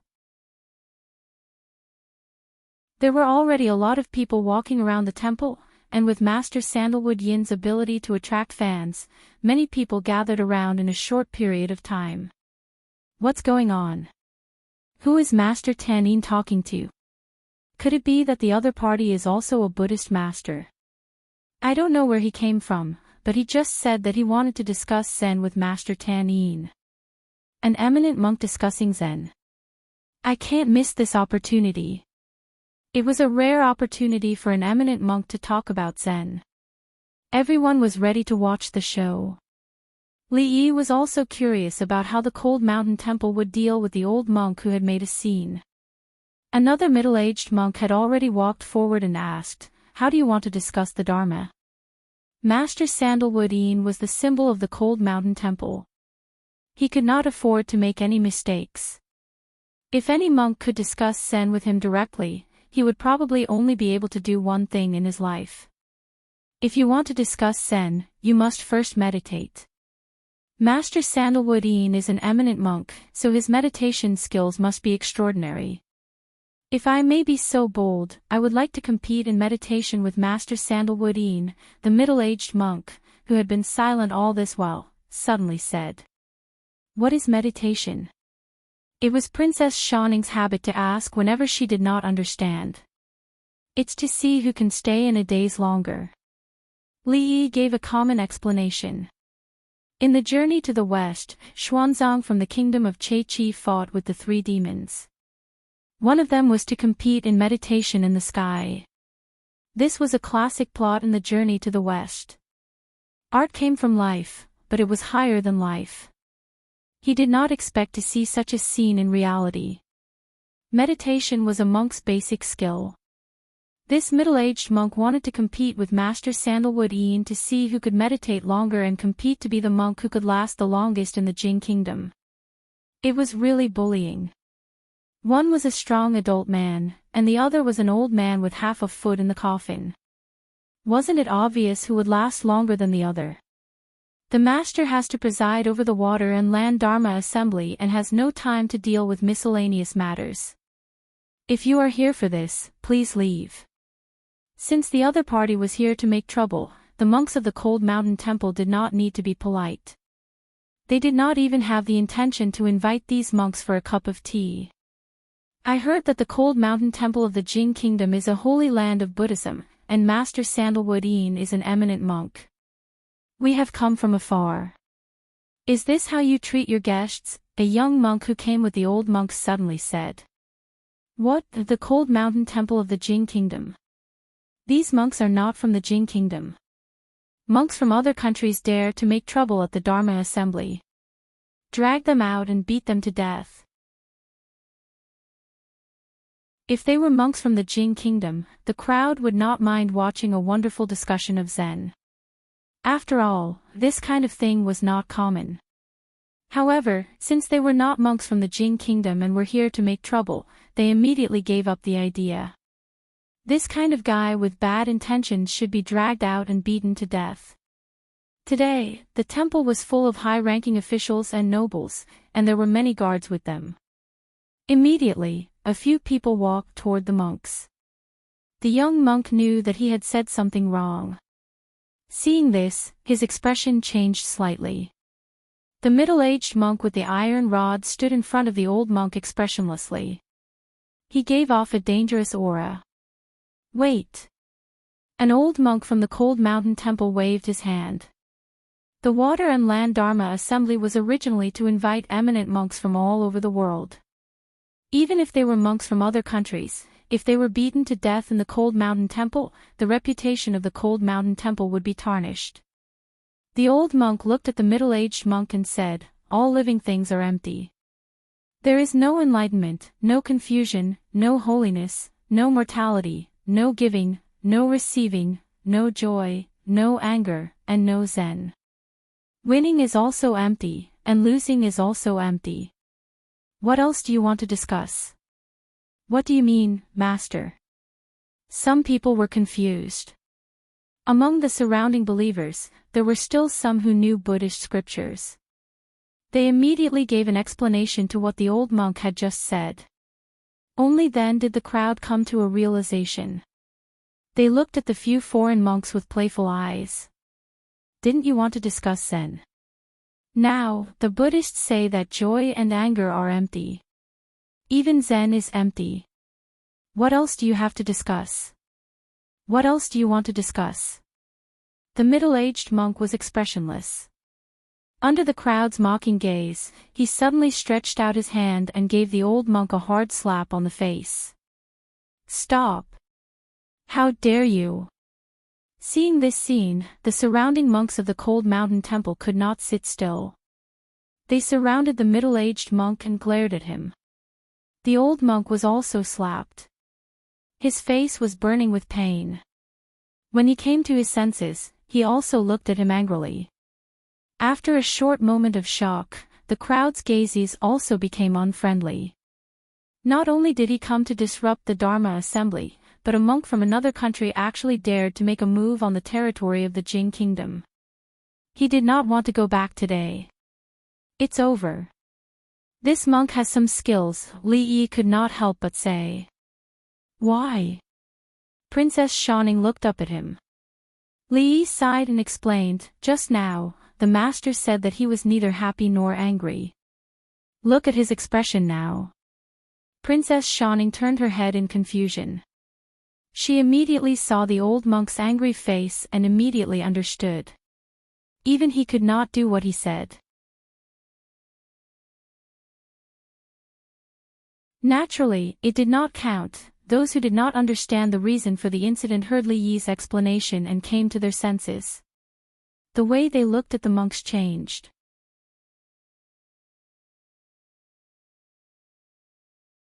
Chapter 364. The old monk of the cold mountain temple said a seemingly powerful Buddhist phrase to break the stalemate, but unexpectedly, he was defeated by the middle-aged monk's slap. Not only was he slapped by the middle-aged monk, but he was also slapped by himself. Just a moment ago, he was saying neither joy nor anger, and the next moment, he was glaring at the monk. Contradicting himself, the old monk with profound Buddhist teachings was defeated.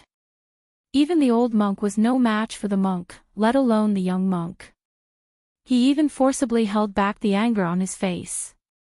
These monks are not simple, they must have come for the water and land Dharma assembly. Let's see how the cold mountain temple will deal with it.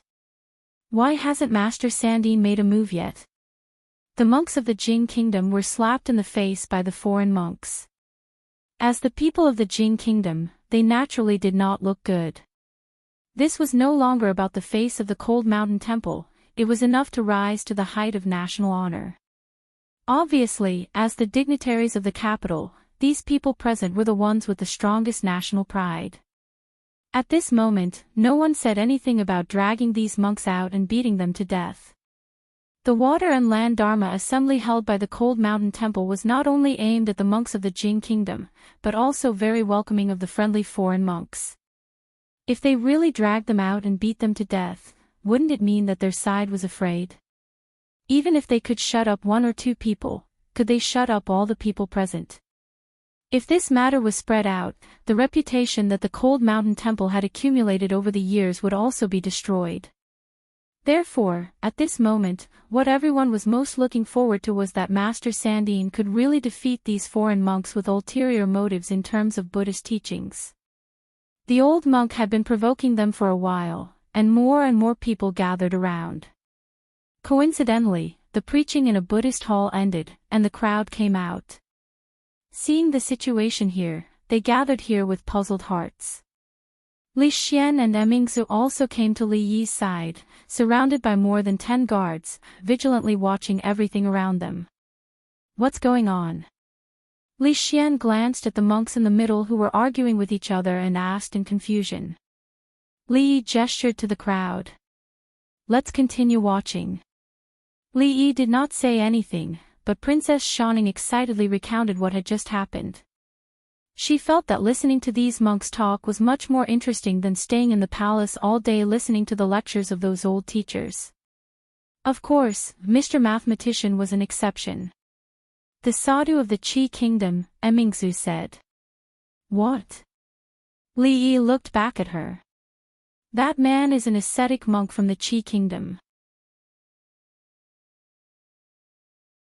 Emingsu looked at the middle-aged monk with the iron rod in his hand and said slowly, holding an iron rod in his hand and shaving his eyebrows, he is undoubtedly an ascetic monk.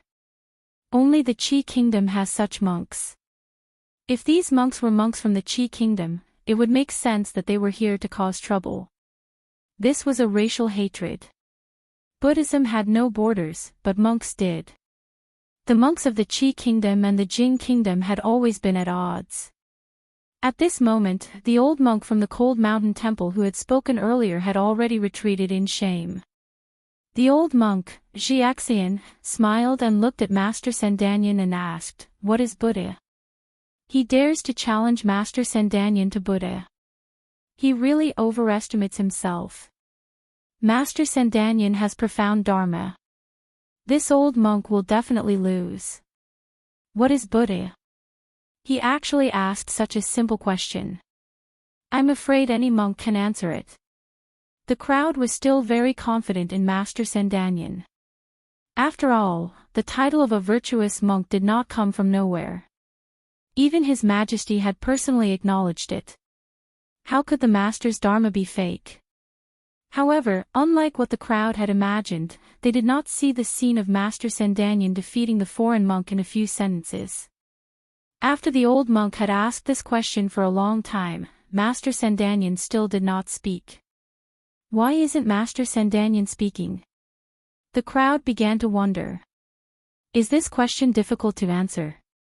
Master can't. Seeing Master Sendanyan's expression, some people looked doubtful. What is Buddha? It was normal for them to not be able to answer this question. Master Sendanyan would not be able to answer it either. He was a virtuous monk. Monk, why make things difficult for other monks? Li Yi sighed. Although he did not understand Dharma, he was experienced and knowledgeable. There were many traps in this kind of question. He could not let the other party take the initiative at all. Otherwise, if he was not careful, the other party would seize the initiative. At this time, Master Sendanyan's approach was the wisest. I can't say it, I can't say it. It's all wrong. Li Yi muttered softly. Li Mingzhu raised her head and looked at him in surprise. This sentence, no matter how she looked at it, didn't seem to come out of his mouth. What can't be said? When the Tsundere Lolita heard this, the expression on her face became even more puzzled. Some of the people around who were familiar with Dharma also heard Li Yi's words and nodded in agreement. Just as the young man had said, Master Sendanyan could not answer this question. As long as he opened his mouth, he would be greeted by the other party's relentless pursuit. Li Yi was standing next to Master Sendanyan. Although his voice was soft, it did not escape the other party's ears. He turned his head slightly to look at Li Yi. This was the second time he had heard this sentence from him, and it was the same as what he was thinking. Why isn't Master Sendanyan speaking? Monk Jiaxian smiled. It was wrong to say it, but it was also wrong not to say it. Countless people were thinking, why don't we drag these monks out and beat them to death?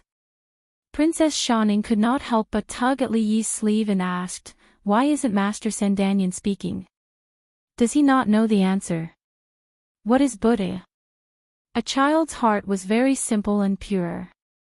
She did not know what the conversation between the two old monks meant. She was just curious about the answer to the question. Curiosity was something that children of this age did not lack, even if she was a princess. She did not ask Li Xian or Emingzu because in her eyes, the teacher should be omniscient, just like his father. Looking at the little girl's inquisitive eyes, Li Yi could not say the word, I don't know. He patted her head and whispered, Master Sendanyan is a highly virtuous monk. How could he not know the answer to this question? It's just that the master is an expert. If he were to say the answer directly, wouldn't he be no different from those ordinary people? Li Yi's voice was very soft and could only be heard in a small area. However, as soon as he opened his mouth, the people around him turned to look at him. After all, the person who could say that just now was not a simple person. Moreover, they also wanted to know why he would say such a thing. Could it be that he really understood Master Sandanyan's meaning? Then how did the teacher know? Princess Shining was even more curious. The master did not say it, so how did the teacher know what he was thinking? What did the monk ask Master Sandanyan just now? Li Yi asked with a smile. What is Buddha? Princess Shining said immediately. Look, although Master Sandanyan did not speak just now, he looked at me, looked at you, looked at the people around us, but thinking about that question, it is not difficult to understand. He actually wanted to say that you are Buddha, I am Buddha, and all living beings are Buddha. As a teacher of mathematics, Li Yi fulfilled his responsibility as a teacher of Buddhism very well. If Princess Shining had such a teacher. There was an eminent monk in the former Tang dynasty who said that without enlightenment, Buddha is all living beings. When one is enlightened, all living beings are Buddha. In fact, it means that everyone has Buddha nature, but it is covered by the mortal world. This is what Master Sandanyan wants to tell us. Master Sandanyan is indeed an eminent monk. He can actually demonstrate Buddhist etiquette invisibly. I admire him. So that's how it is. The little girl nodded as if she understood. She could not say it, indeed could not say it. After the teacher said it, she was actually even more confused, so that's how it is. A man in embroidered clothes behind Li Yi was suddenly enlightened. Another person's face was full of joy. No wonder Master Sandanyan looked at me just now. All living beings are Buddha. So, I also have Buddha nature. Ah, I understand. So that's what the master meant. Several people exclaimed. I am guilty. I actually doubted Master Sandanyan just now. I am guilty. A person said repeatedly with a face full of remorse. Every move is Buddhist. This is a master. The crowd could not help but exclaim. Master Sandanyan was indeed an eminent monk of his generation. After being seen through, he could still maintain a calm expression. He smiled and glanced at Li Yi. Was that what he meant?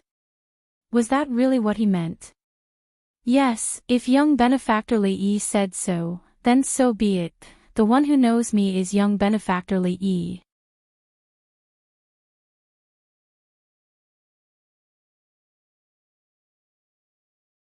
Chapter 365. All living beings are Buddhas, you and I are Buddhas. Master has already told us the answer. So that's what Master Tan Yin meant when he looked at us just now.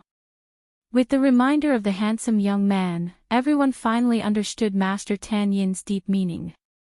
The master was indeed a master, able to demonstrate Buddhist principles to an intangible level. They couldn't help but admire him deeply. Of course, the few people who had doubts about Master Tan Yin just now regretted it so much that their intestines turned green. This was disrespectful to Master Tan Yin and also to Buddha. After they went back, they must donate more incense money to wash away their sins. As for the handsome young man who had high attainments in Buddhist Dharma, he naturally won the favor of everyone. They didn't know which family this young man came from. The younger generation will surpass the older generation. The monks of Cold Mountain Temple were overjoyed. With Li Yi's reminder, they immediately remembered which eminent monk of the former Tang dynasty had said that sentence. It was the wise words of the sixth patriarch, and the foreign monks couldn't refute it. Because to refute this sentence was to refute the sixth patriarch, and to refute themselves. The monks had all heard of this sentence, but they didn't expect it to be able to answer that question. They sighed in their hearts. Compared to this young benefactor, their cultivation was still not enough. Some people were happy, some people were sad. The monks of Cold Mountain Temple were happy, but the expressions of the young monks of the Qi kingdom suddenly changed. They didn't expect that they would be able to solve the problem so quickly, and in such an incredible way. This was like going for wool and coming home shorn. It didn't stump the monks of Cold Mountain Temple, but helped them become famous. All living beings are Buddhas. Master Tan, you really live up to your reputation. Old monk Shi Axayan had a smile on his face all along, but when he spoke, he looked at Li Yi with an inexplicable gaze. As for the monk with the iron rod, who Emingzu called a sadhu, his expression was as calm as ever. Master really means this. Li Xian looked at Li Yi suspiciously. He did not believe that Li Yi had the ability to read minds, nor did he believe that Master Tan really thought so.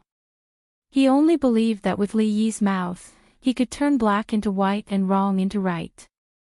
He had a deep understanding of what the monk meant by renouncing asceticism. Is that important? Li Yi glanced at him and whispered. Is it not important? Is it important? Is it not important? Son-in-law. While Li Yi and Li Xian were debating about philosophy, an exclamation suddenly came from the opposite side of the crowd. Xiao Huan was holding a paper bag in her hand, carefully squeezing through the crowd. Walking up to Li Yi, he happily waved the paper bag in his hand and said, "Son-in-law, try this. This is the flour cake I just bought outside. It's delicious." Li Yi pinched a piece and put it in his mouth.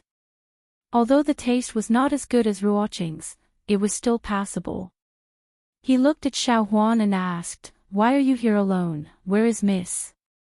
"Miss is accompanying the old madam to listen to the master's sermon." "I sneaked out alone." The little servant girl said happily, "I will go find them now and tell them that the master has also come." She wanted to hurry back, but because she was in too much of a hurry, she accidentally dropped the paper bag in her hand. The pastry scattered all over the ground, and a few pieces even landed on the shoes of the old monk, Shi Axayan, who was closest to her. "Ah, sorry. She hurriedly crouched down to pick them up.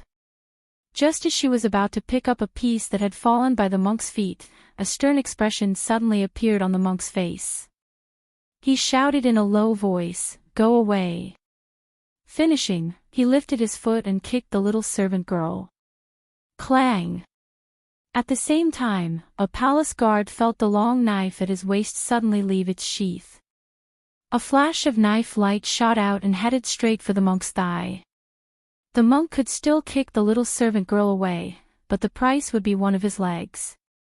Whether this was a good deal or not, it could be understood just by thinking about it. In the next moment, he did not hesitate to pull his foot back. Li Yi helped the little servant girl up and threw the knife in his hand to the guard. He looked at the monk of the Qi kingdom with a cold gaze. The monk hates women the most, he does not like women to get close to him. Mingzu came forward to explain. This sudden scene interrupted Master Tan and Ji Xan's affectionate gaze. The surrounding people's gazes also temporarily shifted over. "Du Nan, do not be rude." Ji Xan spoke up to stop the middle-aged monk who was holding the iron rod tightly. "Is this all your Buddha has taught you?" Li Yi asked the monk with narrowed eyes. The surrounding people also understood what had just happened and the atmosphere became a little noisy. That monk actually dared to commit murder here. It's better to drag him out and beat him to death to avoid being an eyesore. After someone made a suggestion, it was unanimously agreed by everyone. "Who are you?" The middle-aged monk's eyes were filled with violence as he asked in a low voice. "You don't know who I am." Li Yi looked at him and did not hide the coldness in his eyes. "Why would I?" The middle-aged monk had just said these 3 words when Ji Xan suddenly stepped in front of him and stopped him from continuing. Ji Xan's expression finally changed. He looked up at Li Yi and said slowly, "I did not expect there to be such a powerful person in the Jing kingdom. I was blind and did not recognize a master."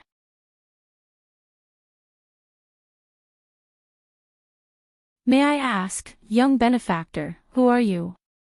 What are they talking about? The proud girl's face was filled with confusion as she looked up at Li Xian and asked. I don't know. Li Xian shook his head. His mind was also a mess. However, there was one thing he was very clear about. This group of foreign monks was probably not going to have it easy this time.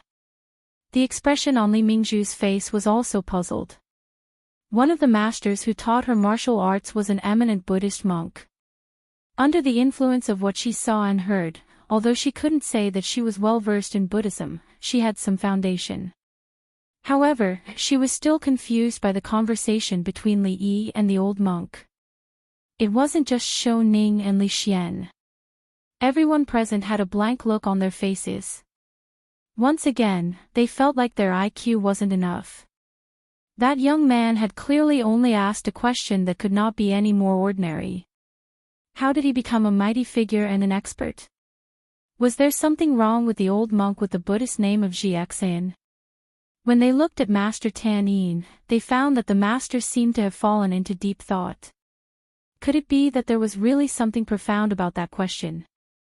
Everyone could not help but have this thought. They turned around and looked at each other. They could see the confusion in each other's eyes. This young benefactor's understanding of Buddhism has probably reached another level. At this moment, the old monk who was slapped back by the sadhu said softly, Master, what do they mean? Just as everyone was scratching their heads, someone finally appeared who understood. The old monk's shiny head suddenly became the focus of the crowd. Amitabha.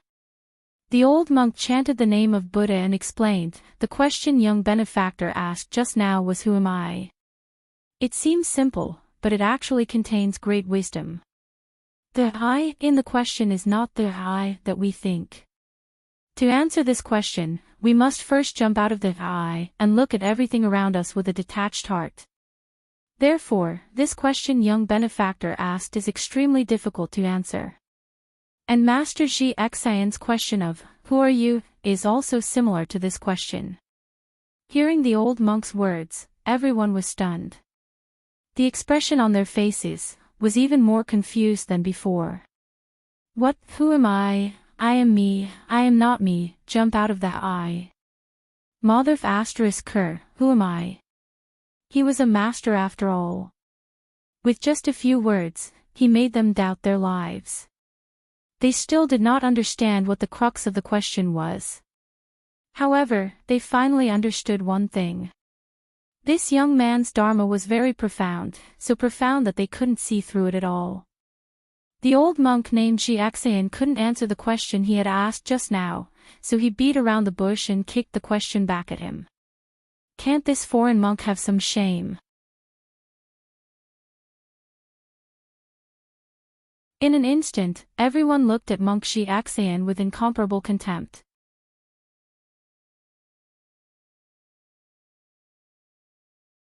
Chapter 366. For a normal person, who am I, was not a question at all. If they asked it in public, they might be arrested as a lunatic. But for a small group of people, this was the first question of the three ultimate philosophical questions in the world. This small group of people included philosophers and monks, especially eminent monks of great virtue. Who am I? Where do I come from? Where am I going? This question had troubled philosophers for thousands of years without a conclusion, so how could a monk answer it? Who am I? Li Yi smiled and said, I am just an ordinary citizen of the Jing kingdom.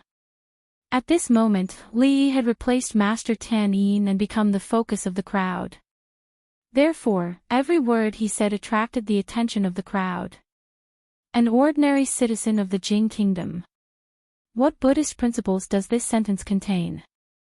I don't know, but it's definitely not as simple as we think. Master, quickly explain, what does this sentence mean? The old monk from the cold mountain temple who was acting as a translator shook his head helplessly. Regarding the question just now, this young benefactor had clearly changed his concept and did not give a direct answer. Or did he not understand the deeper meaning behind it? The old monk sighed inwardly. His attainments in the Dharma were still insufficient, so he simply kept his mouth shut. The old monk, Jiaxayan, sighed and said, "An ordinary citizen of the Jing kingdom has such attainments. The capital is indeed a place of hidden dragons and crouching tigers."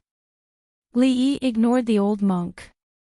He picked up the pastries on the ground, wrapped them in paper, and threw them into the garbage bucket at the side. He patted the shoulders of the obviously frightened servant girl and asked, "Are you all right?" "Son-in-law, I'm fine." Xiao Huan raised her head to look at Li Yi and said with a smile, "I don't care which country you are from. If you dare to cause trouble again, you will be dragged out and beaten to death." "No one will help you," Li Yi said coldly as he looked at the group of foreign monks. Shouldn't monks be diligently cultivating Buddhism to deliver all living beings from suffering? To fight for power and profit and cause trouble in other monasteries, did they really think that they could become masters just because they shaved their heads? Master Tan Yin took a step forward and stood shoulder to shoulder with Li Yi, saying, "Cold Mountain Temple's water and land assembly, everyone who comes is a guest. If you have other intentions, please go back to where you came from."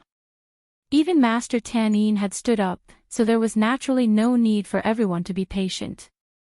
"That's right. How dare a foreign monk behave atrociously in the land of our Jing kingdom? Are you courting death? You can't even win against a master in terms of Zen, and you still have the face to stand here.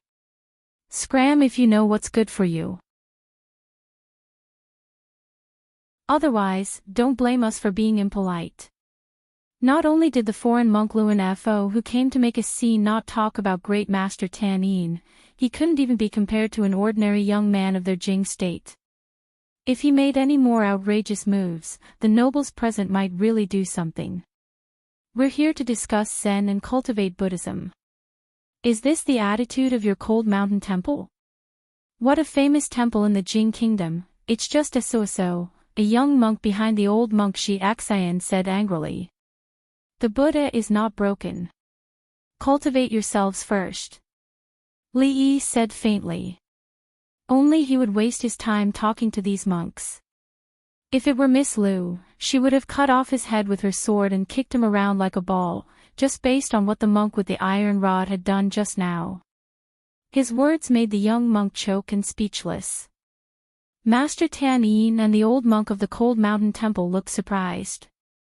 The people around them were stunned for a moment. When they came back to their senses, they all exclaimed, "Buddha isn't broken. Cultivate yourselves first." Wonderful, truly wonderful.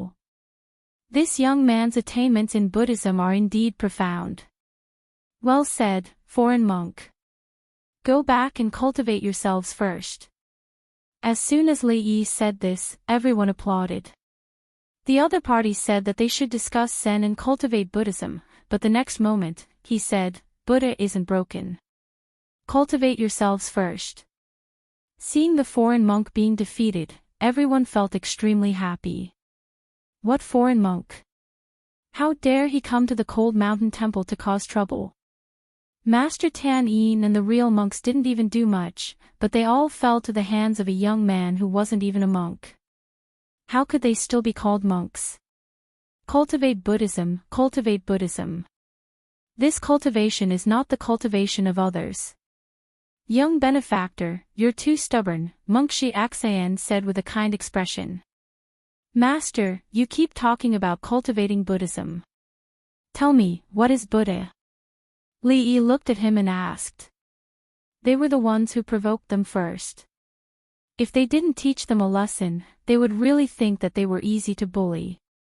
Everyone secretly applauded. This was giving them a taste of their own medicine. The old monk's question was also kicked back to him. What is Buddha? They wanted to see how the old monk would answer. Amitabha.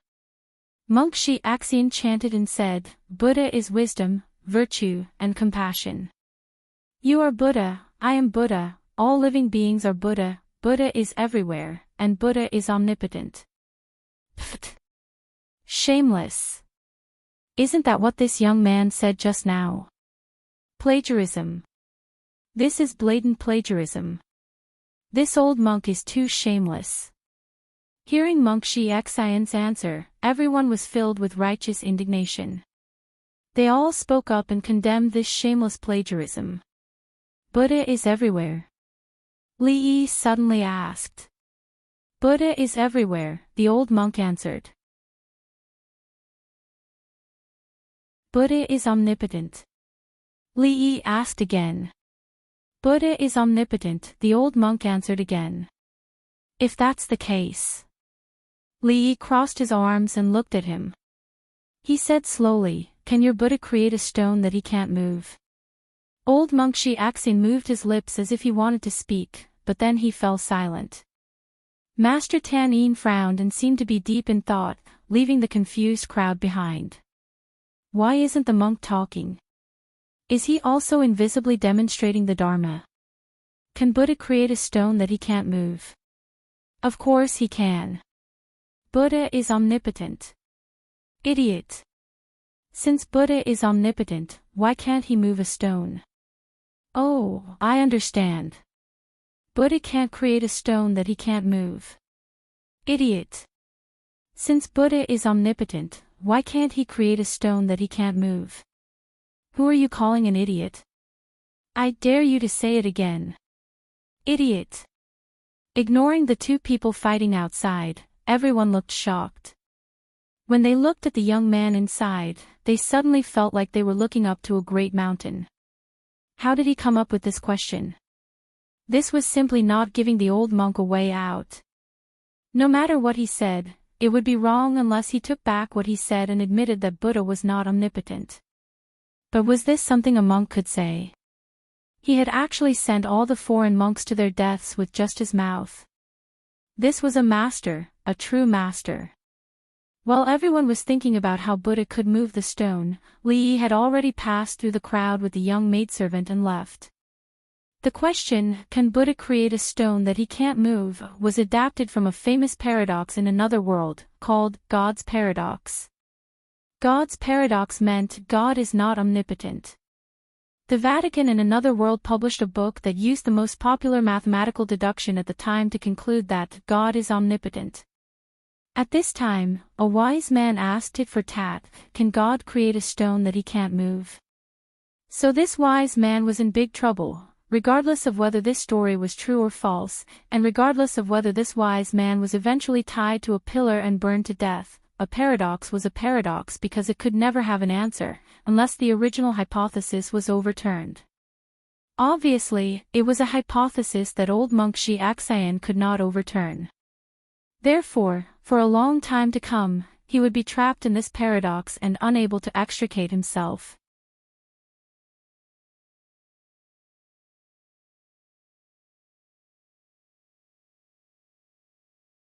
Chapter 367.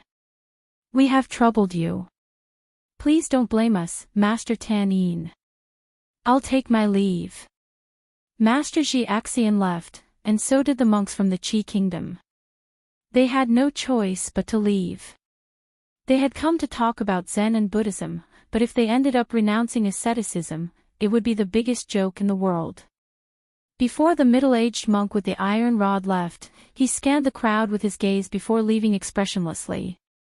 They had come aggressively and confidently, but when they left, they were crestfallen and looked a little embarrassed, as if they were fleeing. Master, you have a profound dharma. I admire you. Master Tan Yin accepted the worship of the crowd as a matter of course. Among all the monks in the world, who could demonstrate Buddhist etiquette invisibly? Presumably, after today, Master Tan Yin's reputation in Buddhism would reach a new peak. Hey, where's that young man? Someone suddenly asked in confusion. When it came to defeating the foreign monk, that young man deserved the most credit. His words made everyone feel a little dizzy even now when they thought about it. He left. He just left, someone said, pointing in a certain direction. I wonder which family he is from. He is proficient in Dharma and has a deep affinity with Buddhism. He can be said to be an outstanding talent among the younger generation, someone said with a sigh. I know who he is. Tell us quickly. The crowd curiously gathered around a man in embroidered clothes. Although you haven't seen him, you should have heard of his name. The man in embroidered clothes said, he is the eldest grandson of the Li family who has been in the limelight recently. His calligraphy is better than Zhao Chen's, and he was conferred the title of Chang and county magistrate by His Majesty. After being reminded by the man in embroidered clothes, the crowd immediately thought of something. The eldest grandson of the Li family was also a well-known figure in the capital recently. He was the only viscount conferred by His Majesty for many years. It was said that he was very close to Prince Ning's son and the princess. It was also said that he had a close relationship with Master Tan Yin. No wonder. He had such a profound dharma, so it was not strange that he was friends with Master Tan Yin. The foreign monks came and left quickly. In fact, they did not cause much of a commotion. Most people did not know about it. After the crowd dispersed, the water and land ritual assembly continued according to the proper procedure. The monks of the cold mountain temple breathed a sigh of relief. Those who should leave had finally left. Today was a special day. If there was any trouble, they would be laughed at by the world. The old monk repeatedly instructed the little monk guarding the door that if any other monks came, he must ask them about their background and not let anything like what happened just now happen again.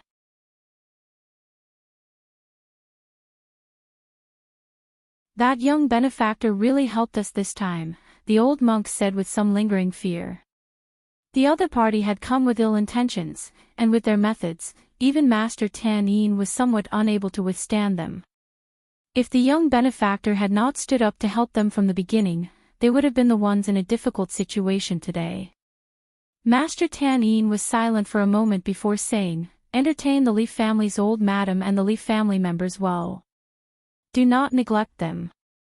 Then he walked into the quiet room. About it. Li mastered. Tant mastered. Tan Yin's, Li Yi was not a philosopher, nor was he an eminent monk.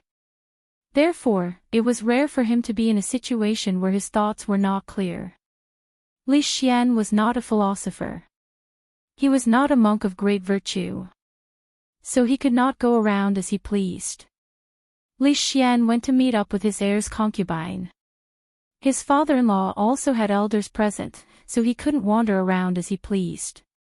Li Emingzu stood at the side and said, it's all thanks to you this time. Otherwise, the cold mountain temple would have been humiliated by the monks of the Qi kingdom. If this got out, our Jing kingdom would have lost face too. Then, he asked, when did you start practicing Buddhism? I don't know anything about Buddhism. It's easy to talk to these monks. When you can't even understand what you're saying, you can scare them. Li Yi said casually. Those monks of great virtue were not normal people. If he wanted to talk to them normally, he had to become abnormal first. Emingzu thought about it and said, we are like fire and water with the Qi kingdom. They are afraid of God's law. They won't act rashly on the surface. But they will definitely take action in other ways. What happened just now is an example. I don't know what else they will do. The monks of the Qi kingdom have always been different from Buddhism. They are loyal to the royal family. If they target you, it will be troublesome. You have to be more careful. What a pity. You were born a girl. Li Yi sighed. What do you mean? Emingzu raised her eyebrows and asked. Li Yi said, if you were a prince and could become the emperor in the future, the Jing kingdom would be governed well by you. Emingzu didn't say anything. Even though she was a prince, she didn't want to be the emperor. She just wanted to see the Li dynasty prosper. That was all. It's good to be a princess. There's nothing to pity, she said, shaking her head. Li Yi glanced at her. His gaze lingered on a certain tall and straight spot. He nodded and said, it's good to be a princess. How are we going to explain this to the third prince? Outside the cold mountain temple, a young monk said with a bitter expression. The old monk, Jiaxian, looked at the sky in the distance and said nothing. Bang! The monk named Du Nan slammed his iron rod on the ground, causing mud to fly everywhere. The iron rod sank deep into the ground. If that person hadn't interfered, how could the monks of the cold mountain temple defeat us? Du Nan's expression was ferocious. He didn't look like a monk at all. He said coldly, as long as Tan Yin agrees to compete with me in meditation, his reputation will be ruined after he loses. No one will believe him. How can he be a monk then? At that time, our people will successfully take over the cold mountain temple. In time, we will definitely unify the Buddhism in the Jing kingdom. No matter who spoils the third prince's plan, they will go to a Vichy hell. The few young monks quietly kept a distance from the sadhu. Although they were all monks, the sadhu was clearly an extremely paranoid pervert. If it was not necessary, they would never want to deal with such a person for the rest of their lives. Amitabha. Now that the third prince is here, I will give him an explanation. The old monk, Jiaxian, looked defeated. On one side was the country, and on the other was his faith. How to choose was even more difficult for him than the question of whether Buddha was omnipotent. Old monk Jiaxian took a deep look at the middle-aged monk before he slowly walked down the mountain. The few young monks hurriedly followed him. The middle-aged sadhu looked back into the temple. A hint of darkness flashed across his face. He pulled out his iron rod and walked in another direction.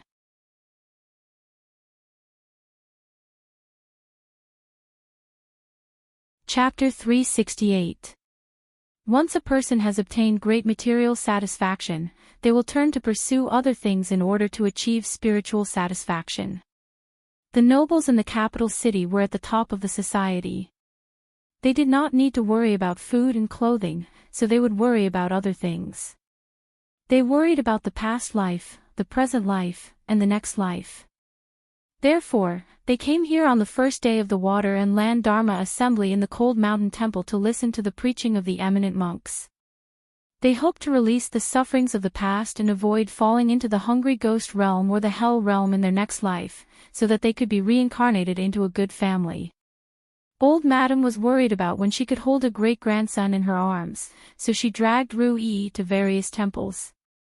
After listening to the Avatamsaka Sutra and the Surangama Sutra, after listening to the Surangama Sutra and the Diamond Sutra, only Ru Yi's temperament could calm down.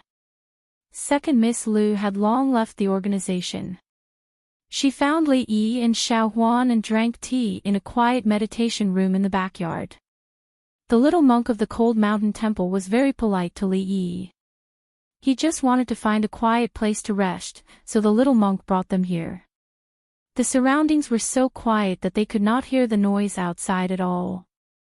The tea was also good tea. It was fragrant and had a lingering aftertaste. In addition to the excellent attitude, he also received a gift from the cold mountain temple. A wooden tablet the size of half a palm emerged from his chest. The wooden tablet was purple and slightly heavy in his hand. There were several blooming lotus flowers carved on the front, emitting a faint fragrance. It looked like sandalwood. Sandalwood was precious, but such a small piece could not be sold for much money. The old monk was too stingy, and the cold mountain temple was not particular either. They gave them scriptures and helped them to repel the enemy, but they only gave them such a small wooden tablet. It was not sincere. If the little monk did not say that this wooden tablet could be used in any temple in the Jing kingdom, he would have thrown it to Shawnee to play with. The sun was shining brightly outside, and the tea in the meditation room was strong. Mississippi Lu was also quiet, which was rare. She quietly sat opposite Li Yi and drank tea. The extremely friendly attitude of the monks made her a little embarrassed to ask them to compare martial arts. Xiao Huan was bragging about Li Yi's great feats. With just a few words, she had rendered the foreign monk who had come to cause trouble speechless. Lu Rui looked up. It was no wonder she had heard quite a number of people discussing Chang and County on her way here. She had not realized it back then, and only now did she realize who they were talking about. To Li Yi, there wasn't much to see in the water and land spell assembly.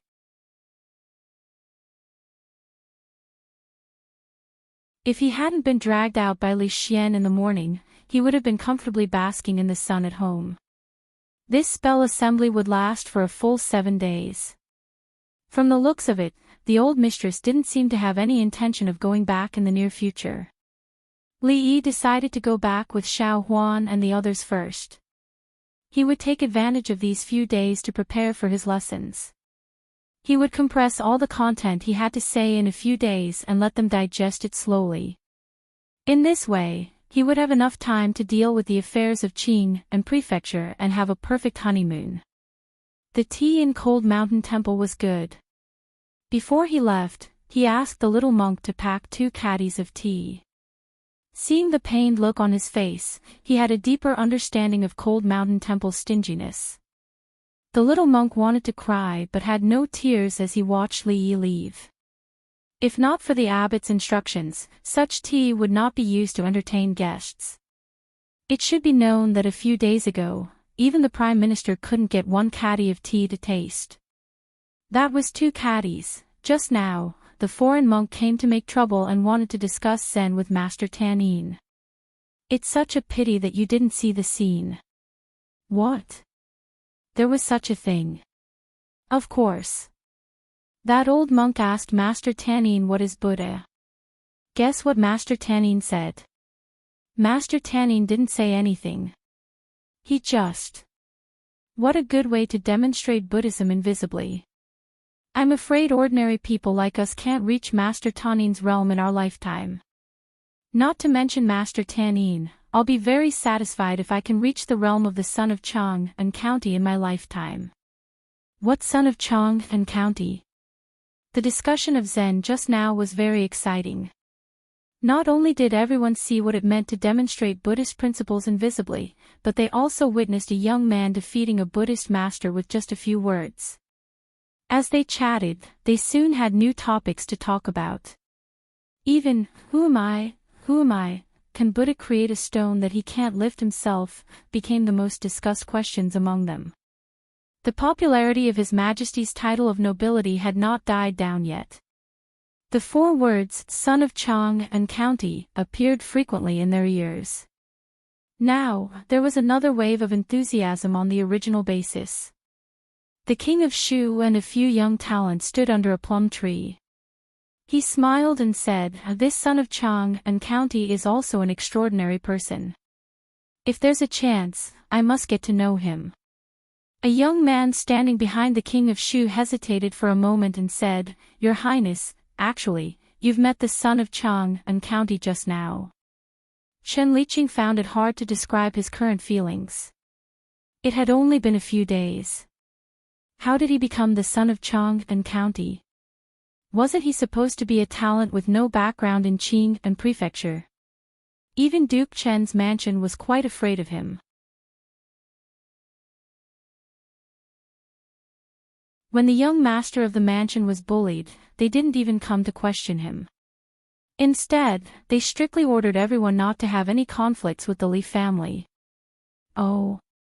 The king of Shu looked at him and a trace of doubt appeared on his face. He asked, I saw him just now. When? Chen Liqing had also successfully hooked up with the king of Shu in recent days.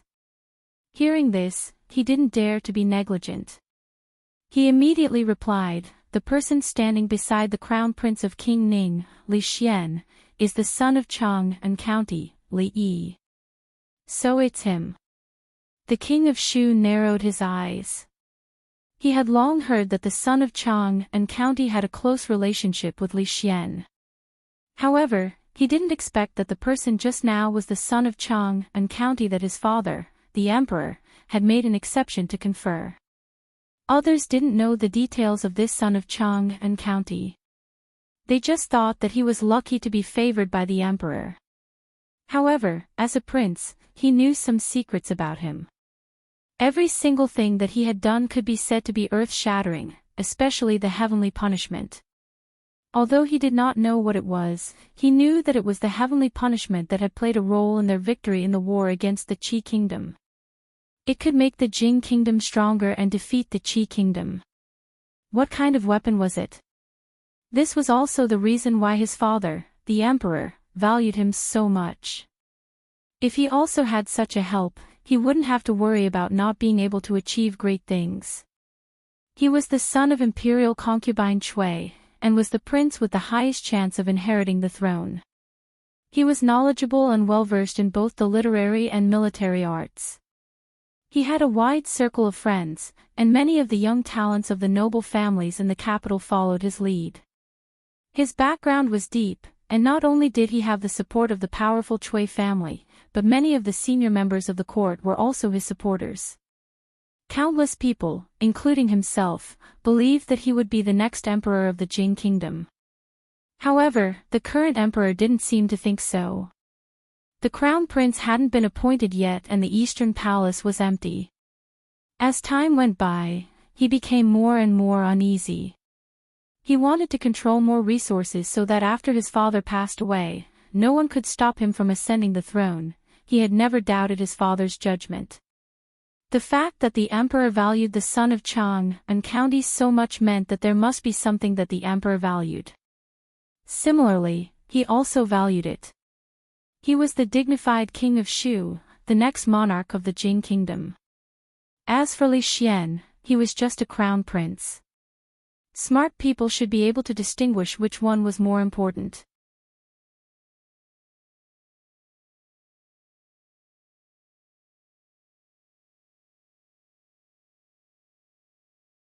Chapter 369. Li Yi and the other two came out of the meditation room and walked out of the cold mountain temple, ready to go home. Along the way, they heard many people talking about what just happened. Li Yi was actually not willing to be in the limelight. The monk with the iron rod was too much of a bully. A foreign monk dared to be so arrogant in the land of the Jing kingdom. Of course, the most important thing was that Xiao Huan was involved. If that bastard had not dodged so quickly, he would have lost a leg. The family's carriage and the Li residences were parked together. He told the coachman to inform the old mistress and Rui. Li Yi, Rui, and Xiao Huan went back first. As long as it was not on the city's green stone slabs, the carriage was a kind of torture. The carriage slowly went down the mountain path, shaking violently. Li Yi did not forget the suffering he and Li Xian suffered when they went up the mountain, so he decided to go down the stone steps. The carriage from the residence would wait for them at the foot of the mountain. The Cold Mountain Temple's Water and Land Conference was originally very lively, but today was a special event for the dignitaries. The path that ordinary believers took was even less crowded than usual. Wait a minute. Li Yi was educating Xiao Huan about the bodhisattva's gender. The little servant girl's mouth was in an O shape because she found out that the bodhisattva was a man. Mississippi Lu suddenly stopped and whispered. Li Yi stopped in his tracks and turned to look at her. Who is it? Come out. Mississippi Lu walked in front of Li Yi and Xiao Huan and said lightly. Under Li Yi's surprised gaze, a figure walked out of the dense forest in front of them. It's him. Li Yi's pupils shrank slightly. You know him? Mississippi Lu turned around and asked. Li Yi quickly answered, it's the foreign monk just now. He's the one who almost hurt Xiao Huan. This poor monk is here to send you to paradise early. The middle-aged monk was expressionless. Although he still had doubts about the exposure of his tracks, it was no longer important. Holding the iron rod in his hand, he dashed towards Li Yi. Mississippi Lu's eyes flashed. It was enough for her to know that the other party was an enemy and not a friend. Clang! A white light flashed like a waterfall, and her figure instantly disappeared on the spot. Li Yi guarded Xiao Huan behind him, in case there were other monks rushing out from other places. Soon, it was proven that the monk had come alone to deliver his head. Li Yi was not worried about Rui's safety. Although the monk gave him a dangerous feeling, he was probably not as dangerous as Rui. Sure enough, although the iron rod in the monk's hand was powerful, and every swing of it was as heavy as 1,000 caddies, the stone slabs of the stairs would scatter in all directions. However, it could not even touch the corner of Mississippi Lou's clothes. Seeing that she was like a butterfly fluttering in the wind, strolling leisurely amidst the shadows of the staff that filled the sky, the last bit of nervousness in Li Yi's heart disappeared at once. Instead, he was a little envious. He was afraid that he would not be able to reach her state in his lifetime. However, looking at the monk who was like a human flesh destroyer, he could not help but feel a chill. If the iron rod hit him, it would not just be a matter of breaking a few ribs. Deep anger rose in his heart. Was this still a damn monk? If he did not go down the mountain with Rui today, he would not have a good ending. Just for such a small matter, did he have to fight and kill? Madman, this was a king madman. Li Yi did not know that at this moment, the madman in his heart had cold sweat on his bald head. He had originally thought that with his martial arts, it would not take much effort for him to deal with the young man who did not even have the strength to truss a chicken. However, he did not expect that this woman, who had appeared out of nowhere, would become an insurmountable mountain in front of him. Lu Rui only exchanged a few blows with the monk who blocked her way, and she frowned. Not to say that they were evenly matched, she had thought that she would meet an expert who could catch her eye. However, apart from brute force, this monk had no other skills. He was even far inferior to the old monk named Tan Yin. She was not in the mood to tangle with him anymore. With a thought, the sword in her hand suddenly sped up, and a deep cut appeared on the middle-aged monk's arm. The iron rod also fell from his hand. Knowing that it was impossible to take that person's life today, if she continued to tangle with him, she was afraid that even she would have to die here. The middle-aged monk no longer cared about the iron rod, and with a stamp of his toes, he flew backward and disappeared into the depths of the forest in an instant. Mississippi Lu originally wanted to chase after him, but after looking back at Li Yi and Xiao Huan, she stopped. Damn crazy monk. Encountering a crazy monk, Li Yi's face was slightly gloomy. After going down the mountain, he did not go home first, but directly went to the county government. The capital magistrate had just been banished, and the new capital magistrate had not yet taken office. All the affairs of the county government, big or small, were personally handled by the county magistrate. The current Li Yi was not the same as before. He would not sit on the bench in the county government. As long as it was related to nobility, it would be a big deal. The county magistrate patted his chest and said that he would definitely increase the efforts to thoroughly investigate this matter. The portraits of the monks from the Qi kingdom were also drawn by Li Yi. As long as they submitted them to the Ministry of Justice, they would issue a wanted notice. Within the capital and the surrounding counties, there would no longer be a place for those monks to hide. Uncle Li, these days, asked the guards at home to tighten the patrol, and pay special attention to the monks who appear in the village. After returning home, Li Yi specially reminded Uncle Li, young master, rest assured. If they dare to come, I will definitely not let them go back. Uncle Li's face flashed with an ominous glint. After saying these harsh words, he immediately went to warn the guards in the manor. And Mingzu was right. Those monks without eyebrows and holding iron rods were indeed crazy. Who knew what they would do? Li Yi somewhat regretted asking Rui to let him go just now. This kind of person who hid in the dark and did not know when he would stab you with a knife was the best way to solve the problem once and for all. At this moment, on an official road outside the capital, a horse carriage was speeding at high speed. I have said that I will give the third prince an explanation for this matter. Why did you act on your own?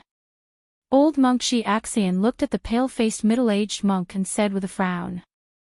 At this moment, the middle-aged monk's face was as pale as a piece of paper. His forehead was covered with beads of sweat. The wound on his right arm was wrapped with a white cloth, and blood was continuously seeping out. However, although his face was pale, his expression was rather calm, as if he was not the one who was injured. In the face of old monk Shi Xian's questioning, he did not say a word. After all, we are foreigners. There is no longer a place for us to stay in the capital after assassinating the nobles of the Jing kingdom. We must leave immediately, the old monk said again. Then, he sat upright and did not say a word.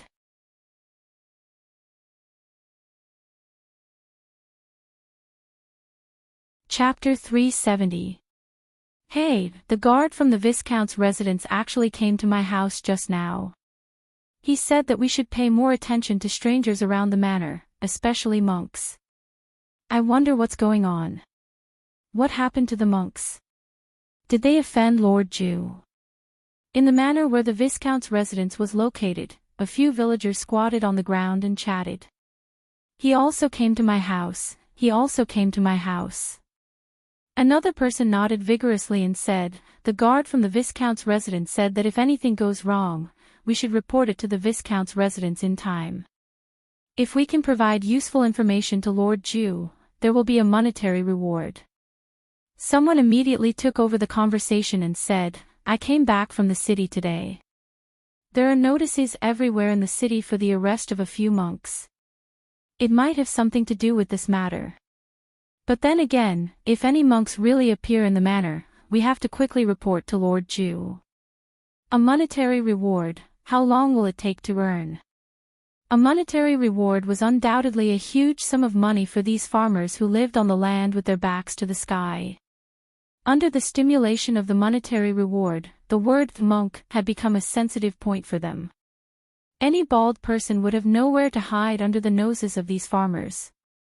For Li Yi, his home was undoubtedly the safest place in the entire capital. Even the palace could not compare to it. With Rui and Rui personally guarding him, as long as it was not a group of 100 monks with high martial arts skills who came to hunt him down, there was no need to worry about his safety. Moreover, the arrest warrant for those monks had been posted all over the capital. If that monk had a slightly normal IQ, he would have long hidden far away. Li Yi soon stopped thinking about the crazy monk. For the past few days, he had been compiling textbooks at home. First Grade Mathematics, Volume 1. The princesses and princes still had some foundation in mathematics. After understanding and getting used to the usage of Arabic numerals, they could barely skip kindergarten and reach the level of first grade. There were many sets of textbooks that could be used, but none of them could be used directly. Therefore, Li Yi still needed to start from the beginning. He had to recompile the things in the original textbooks in a way that was acceptable to the current people. This included understanding Arabic numerals, comparison of numbers, addition and subtraction within 100, addition and subtraction, and so on. These were all new concepts for the little prince and princess, and it would take them a while to digest. This textbook, which he had added and deleted several times, could be used as an introductory mathematics book for young children. Perhaps in a few years, when the young children of the Jing kingdom memorized the rules for disciples, and saw a bunch of strange symbols in the book, they would curse Mr. Li Yi in their hearts. Apart from editing books, he did not neglect his martial arts training. The fact that he had run into a mad monk while he was going up the mountain to pray to Buddha once again proved how dangerous the world he was currently in was. If he did not have the ability to protect himself, he would have to bring Rui or Mississippi Lu with him wherever he went in the future. He practiced the new moves that Mississippi Lu taught him a few more times. When he felt that he had understood most of them, he turned around and realized that Uncle Li had been standing at the door for a long time. "Uncle Li, what's the matter?" Li Yi wet a towel and asked while wiping his sweat. Uncle Li held a gilded invitation in his hand and said, "Young master, the King of Shu just sent an invitation to invite you to a banquet at the King of Shu's mansion in 3 days. The King of Shu. Li Yi's hands paused. Uncle Li nodded and said with a smile, among the princes, the king of Shu is the one who is most likely to inherit the throne. He likes to make friends with young talents and often holds banquets at his mansion to invite many talents. Everyone in the capital knows about him. Although young master has been conferred the title of the county magistrate of Chang, and by His Majesty, you have no foundation in the capital. You can take this opportunity to get to know the young talents of other families in the capital. If you can make friends with the king of Shu, it will be even more beneficial. Li Yi frowned slightly. He had only met the king of Shu once. They couldn't even be considered as acquaintances. Why did the king of Shu invite him? Moreover, he didn't forget that the king of Shu had a deep grudge with Li Xian. From the bottom of his heart, Li Yi didn't want to attend the banquet at the king of Shu's mansion. However, the identity of the king of Shu was too embarrassing.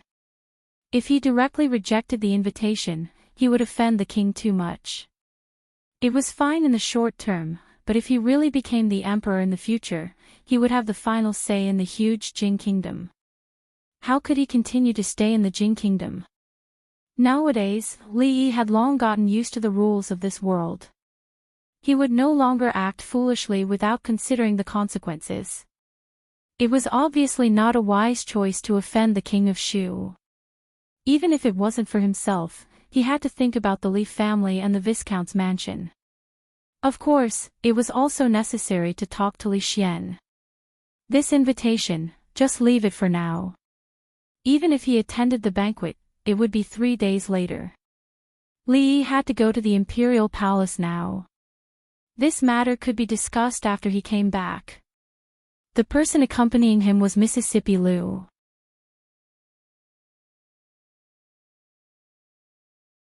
Although it would be safer to have Rui accompany him, she was now a viscount's wife. It was not appropriate for her to go out all day. Mississippi Liu didn't have this concern. After Li Yi entered the imperial palace, she wandered around the city alone. After 2 hours, she would pick him up at the entrance of the imperial palace. As usual, he first checked on the princes and princesses' homework.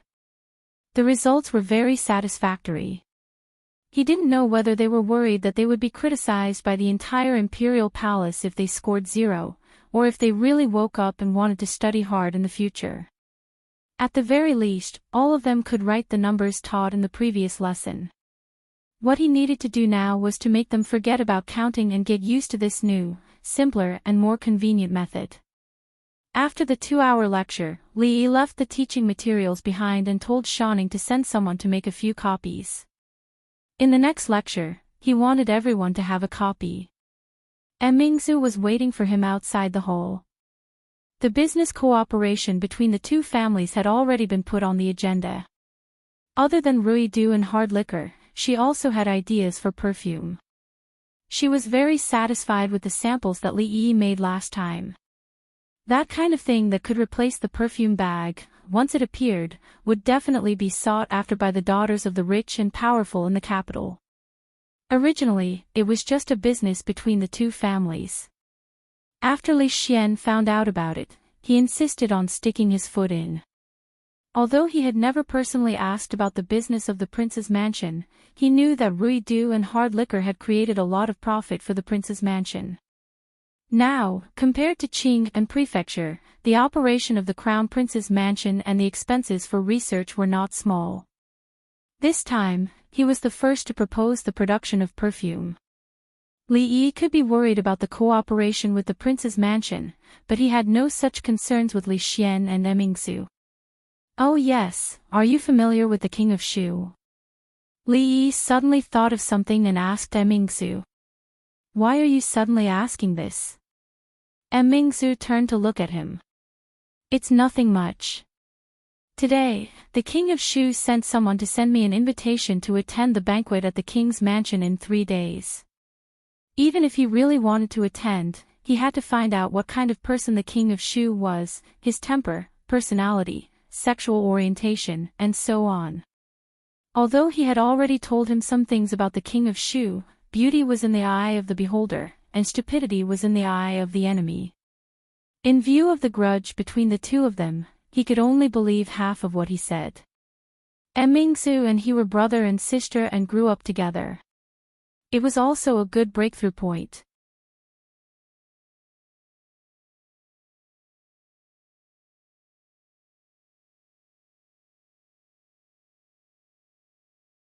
Chapter 371. The King of Shu's Invitation. Mingsu hesitated for a moment before saying, "Ever since I was young, I haven't had much contact with the King of Shu. However, he has always liked to make friends.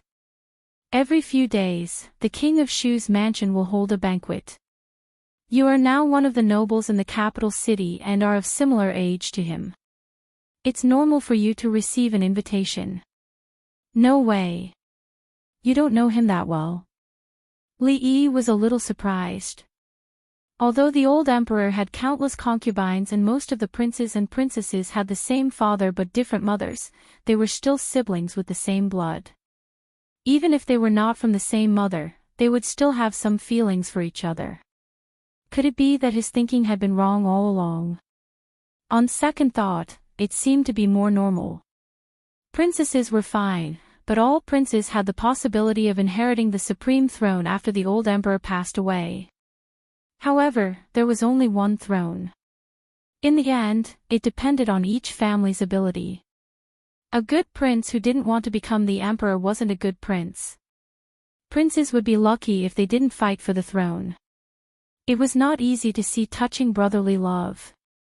Given Mingju's character, it was unlikely that she would have many close brothers and sisters. She and Li Xian had been friends since they were young. The princes of the same age might have been beaten up by her when they were young. It was normal for them to be a little distant. Mingsu thought for a moment and said, "Since he has invited you, there's no harm in going if there's nothing urgent." Even she had said so.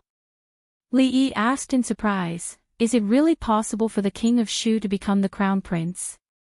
No one knows what father is thinking. Mingsu shook her head and said, "But from the current situation, the King of Shu has the greatest hope. Putting this aside, it's not good for you to embarrass a prince." It was obvious that Mingsu did not have any prejudice against the King of Shu. At least on the surface, he did not look like an evil person. Li Yi already had an idea. When he passed by the cafeteria, he habitually glanced at a certain corner. Li Yi was startled, then he turned around and asked Mingsu, "What's going on with Princess Yongning? Doesn't she need to go to school?" "Yongning is different from the other princesses. Father gave her special permission not to go to school." Mingsu paused and said, "What happened to Princess Yongning? Why did she become like this?" Perhaps it was the feeling of déjà vu that caused Li Yi to involuntarily feel pity for the little princess. At the age of 6 or 7, she should be innocent and full of childlike interest. There was no reason for her to, and she definitely should not, remain in that shadow forever. Her mother died young, and she was seriously ill. This was what he heard from Princess Shawning.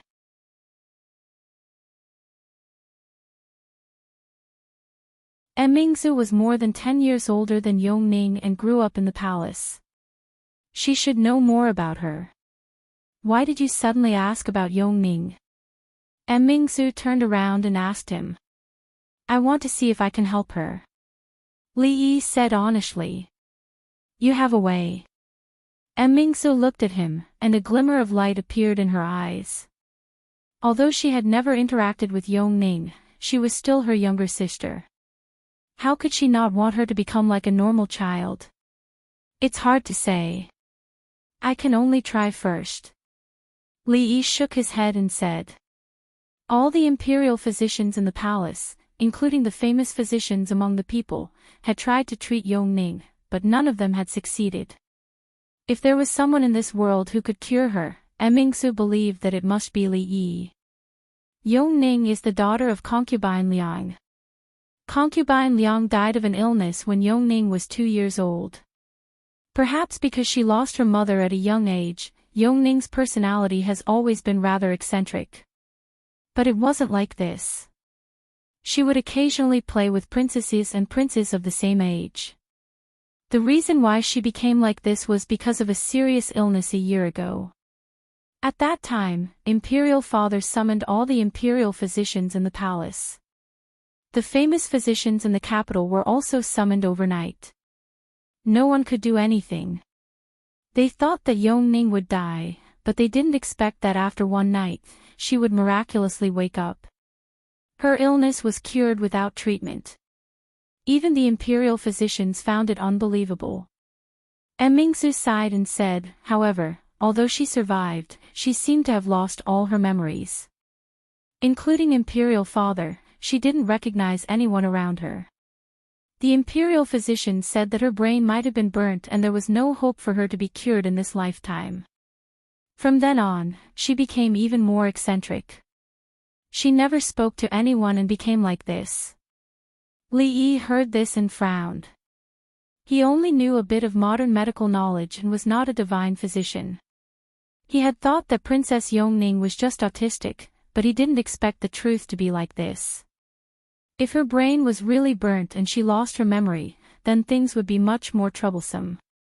In reality, whether it was amnesia or autism, even in the modern era, there was no particularly effective treatment.